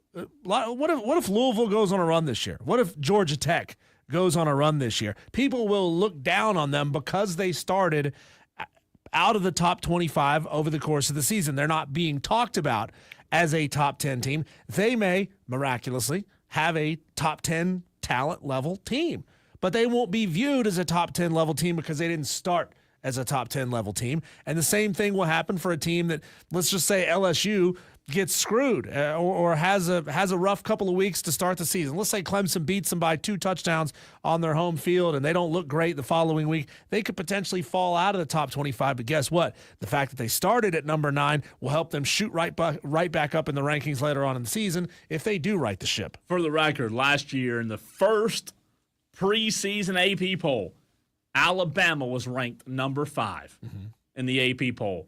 In the final, they were 17. They went from 5 in the preseason to 17 in the final rankings. Georgia was number 1, numero uno. They went from 1 to 5. Ohio State went from 2 to 1, so they were pretty dead on accurate with that. Oregon was ranked number 3 last year in the preseason. They somehow, some way finished 3. So Ohio State and Oregon, they got dead on the money there. My whole point is there's just so many unknowns. Sometimes the AP is going to hit. Sometimes the AP is going to miss. You know, I would love to know if there's a way to go back and track, and there is. You go back and look at a voters AP preseason top 25 and then the final rankings, and you can get an average sense, plus minus, how close were they or how far off were they. And then later on, when you get the AP, the new rankings, you can look back and say, oh, that writer so-and-so, Jim Bob over at the Chicago Sun-Tribune who votes, he really doesn't know what he's talking about. He's a voter. He's been a voter for 10 years. But generally speaking, he is wrong by an average of 7 spots over their preseason rankings. Diesel, you know where Boise State finished the season last year in the AP? Number 8. Do you know where they started the season last year? Unranked. Unranked. Well, nobody knew that Ashton Genty was going to be what he was. Nobody. Right? Not a single person knew. And that's my point. Like, we don't know. Where did they finished 8? Should they start this year 8? Absolutely. Without Ashton Genty. They hadn't won a game. They have not won a single game. Real quick, my last overreaction. NFL Diesel, I think the New York Giants have the toughest decision to make, even more so than the Cleveland Browns, even more so than anybody else. In their preseason game, they beat Buffalo 34-25. Jackson Dart was 12 of 19 with a tutty. Tommy DeVito was 10 for 14 with a tutty. Jameis Winston was 7-11 with a tutty. Russell Wilson didn't play much. He was only 6 of 7. My overreaction is the Giants have the absolute toughest decision to make in the entire league. What do you do? What do you do? You have 4 quarters. One of them might be really they're in a tough situation here. And you're going to keep, 2? Wait, who are they going to send to the Bears because Caleb Williams sucks? Probably DeVito. And they'll keep Dart. I don't know. I think that's the toughest situation quarterback-wise in the NFL. Cole, there is a big-time coach who's got one of the highest win percentages in the game. If he, by the way, were to jump back into the game right now, he would have a top 10 win percentage among active coaches. Yet he's out of the game, but he wants back in. Who is it? Where should he go? We'll talk about it next on the Fan Upstate.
What if I told you there was a head coach who, at his first big-time Power 5, now Power 4 coaching job, he won 78% of his ball games?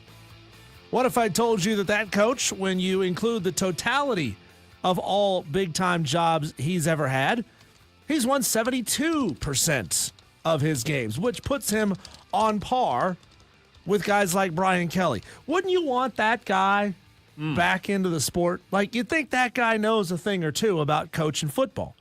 Well, that guy just so happens to be Jimbo Fisher. And Jimbo Fisher really wants to come back to coaching. The question is, Cole, should Jimbo Fisher jump back into a Power 4 job? Should he be hired by a Power 4 school, or should Jimbo Fisher be forced to prove it at the G5 level, like a lot of other pretty good coaches in the past have done, some of whom have bounced right back up into Power 5 jobs after spending a couple of years down in the dregs? You know, it's interesting that you brought this up. Friday night, I was downtown Spartanburg with a few buddies, and one of my friends, Diesel, brought this conversation up with Jimbo Fisher.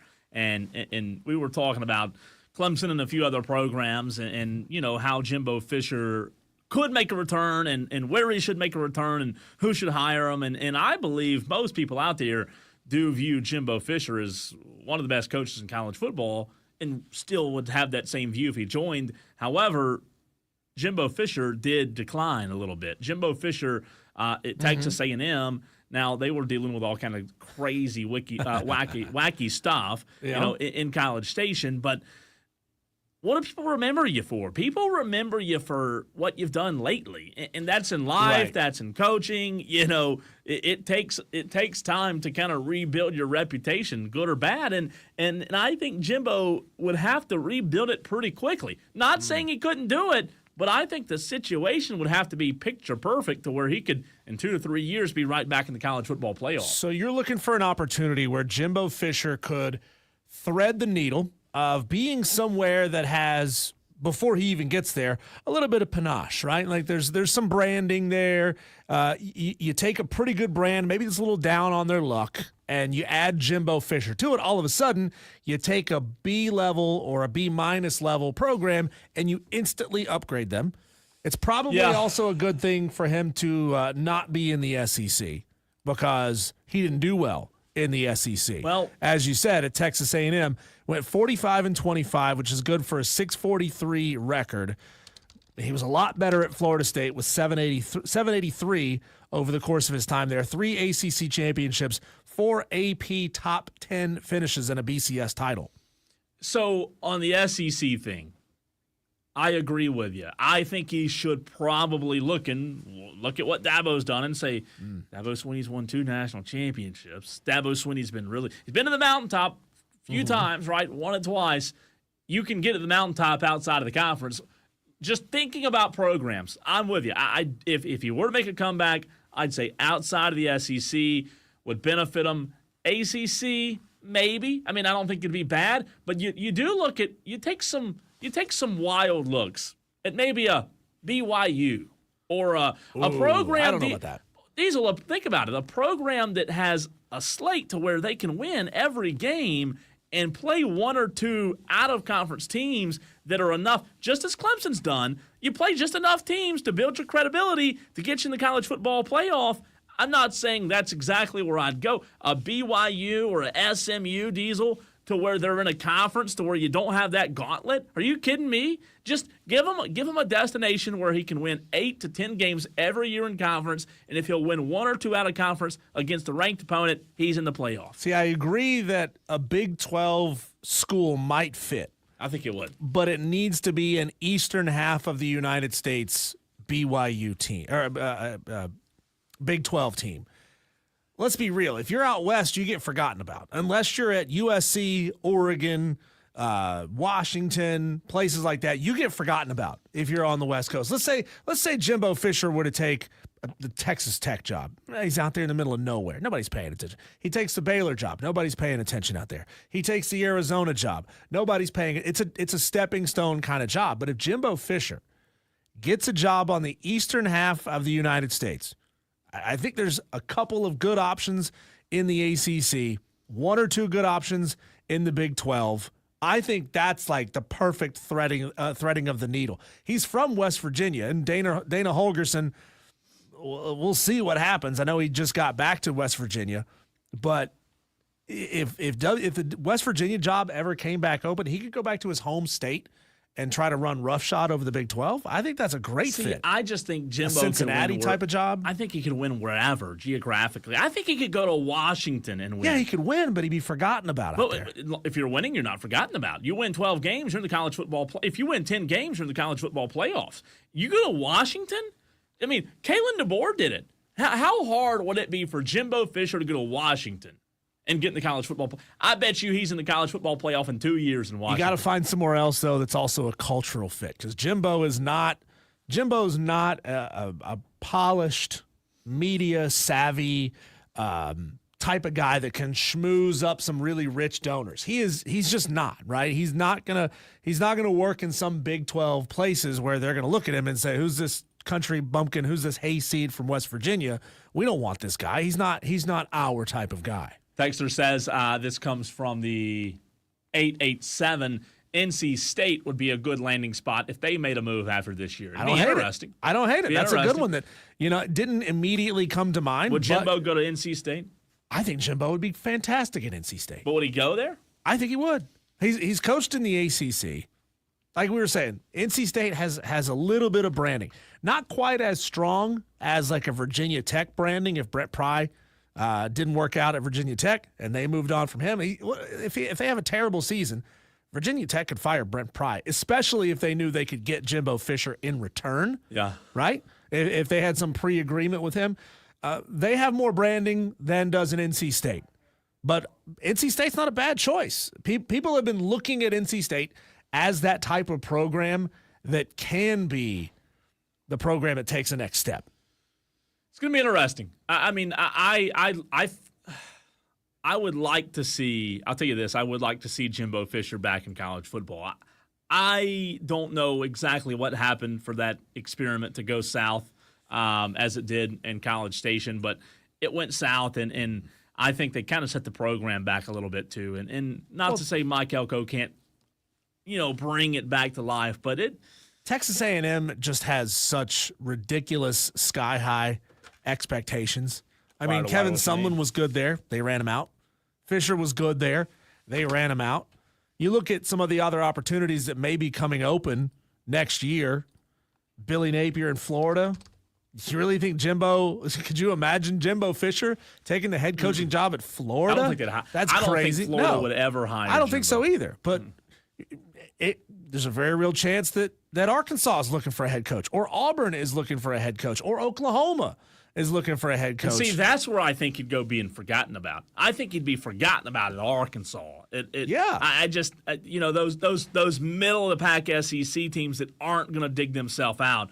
I think he's got to be somewhere where he's got a pretty That's why I like the idea of Jimbo Fisher in the ACC. Yeah, I don't hate that. There's so much parity in the Big 12 that you could get lost in the shuffle. Mm-hmm. But a guy like Jimbo Fisher with his credentials could bring a Virginia Tech or an NC State back up. What if Florida State hired him back? Could you imagine if Mike Norvell sucks again this year at Florida State and they said, "Hey, Jimbo, remember we had some good times over here. You won 78% of your games here.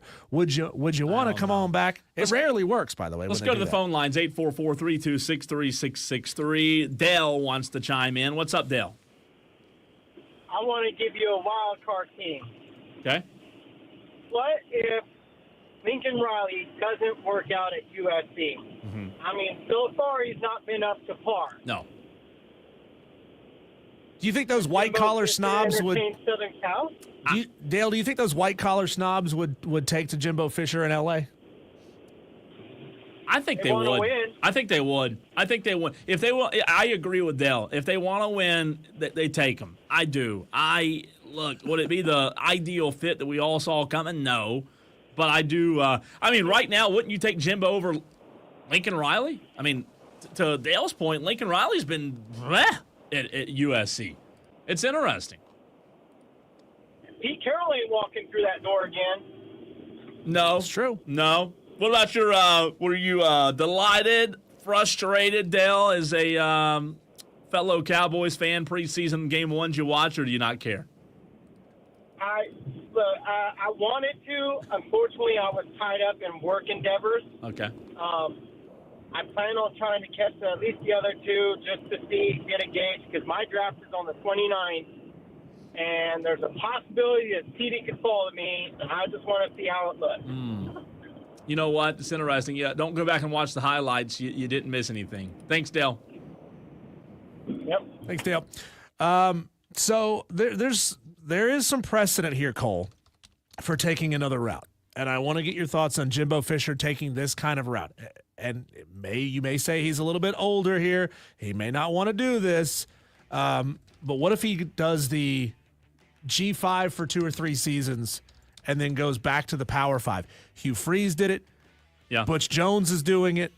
Sonny Dykes did it. Jim McElwain, Dana Holgerson, Clay Helton.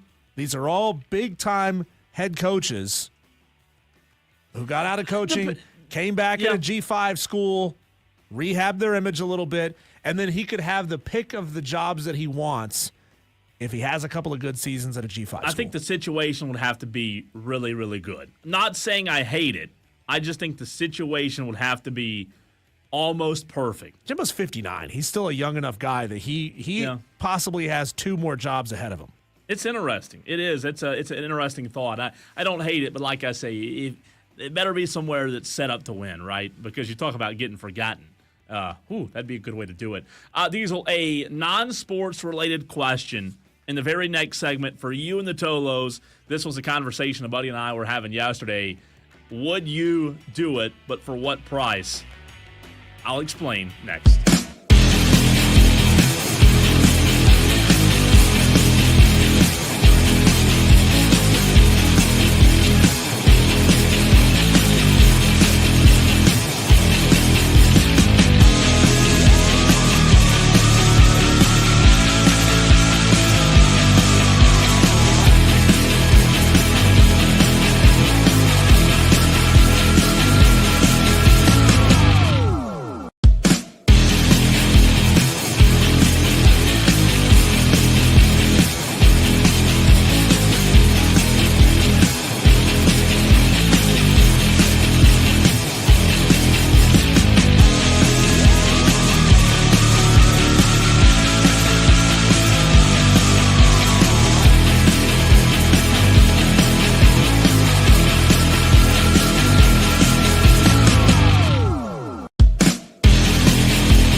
You know, Diesel, sometimes it's funny how a sports conversation can, like, turn into one of those, would you do this for that amount of money conversations.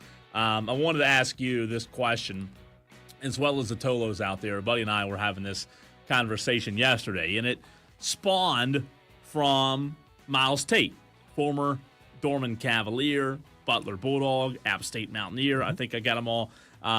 Former guard who right here in the upstate from Spartanburg signed with AEL Limassol and Limassol Cyprus.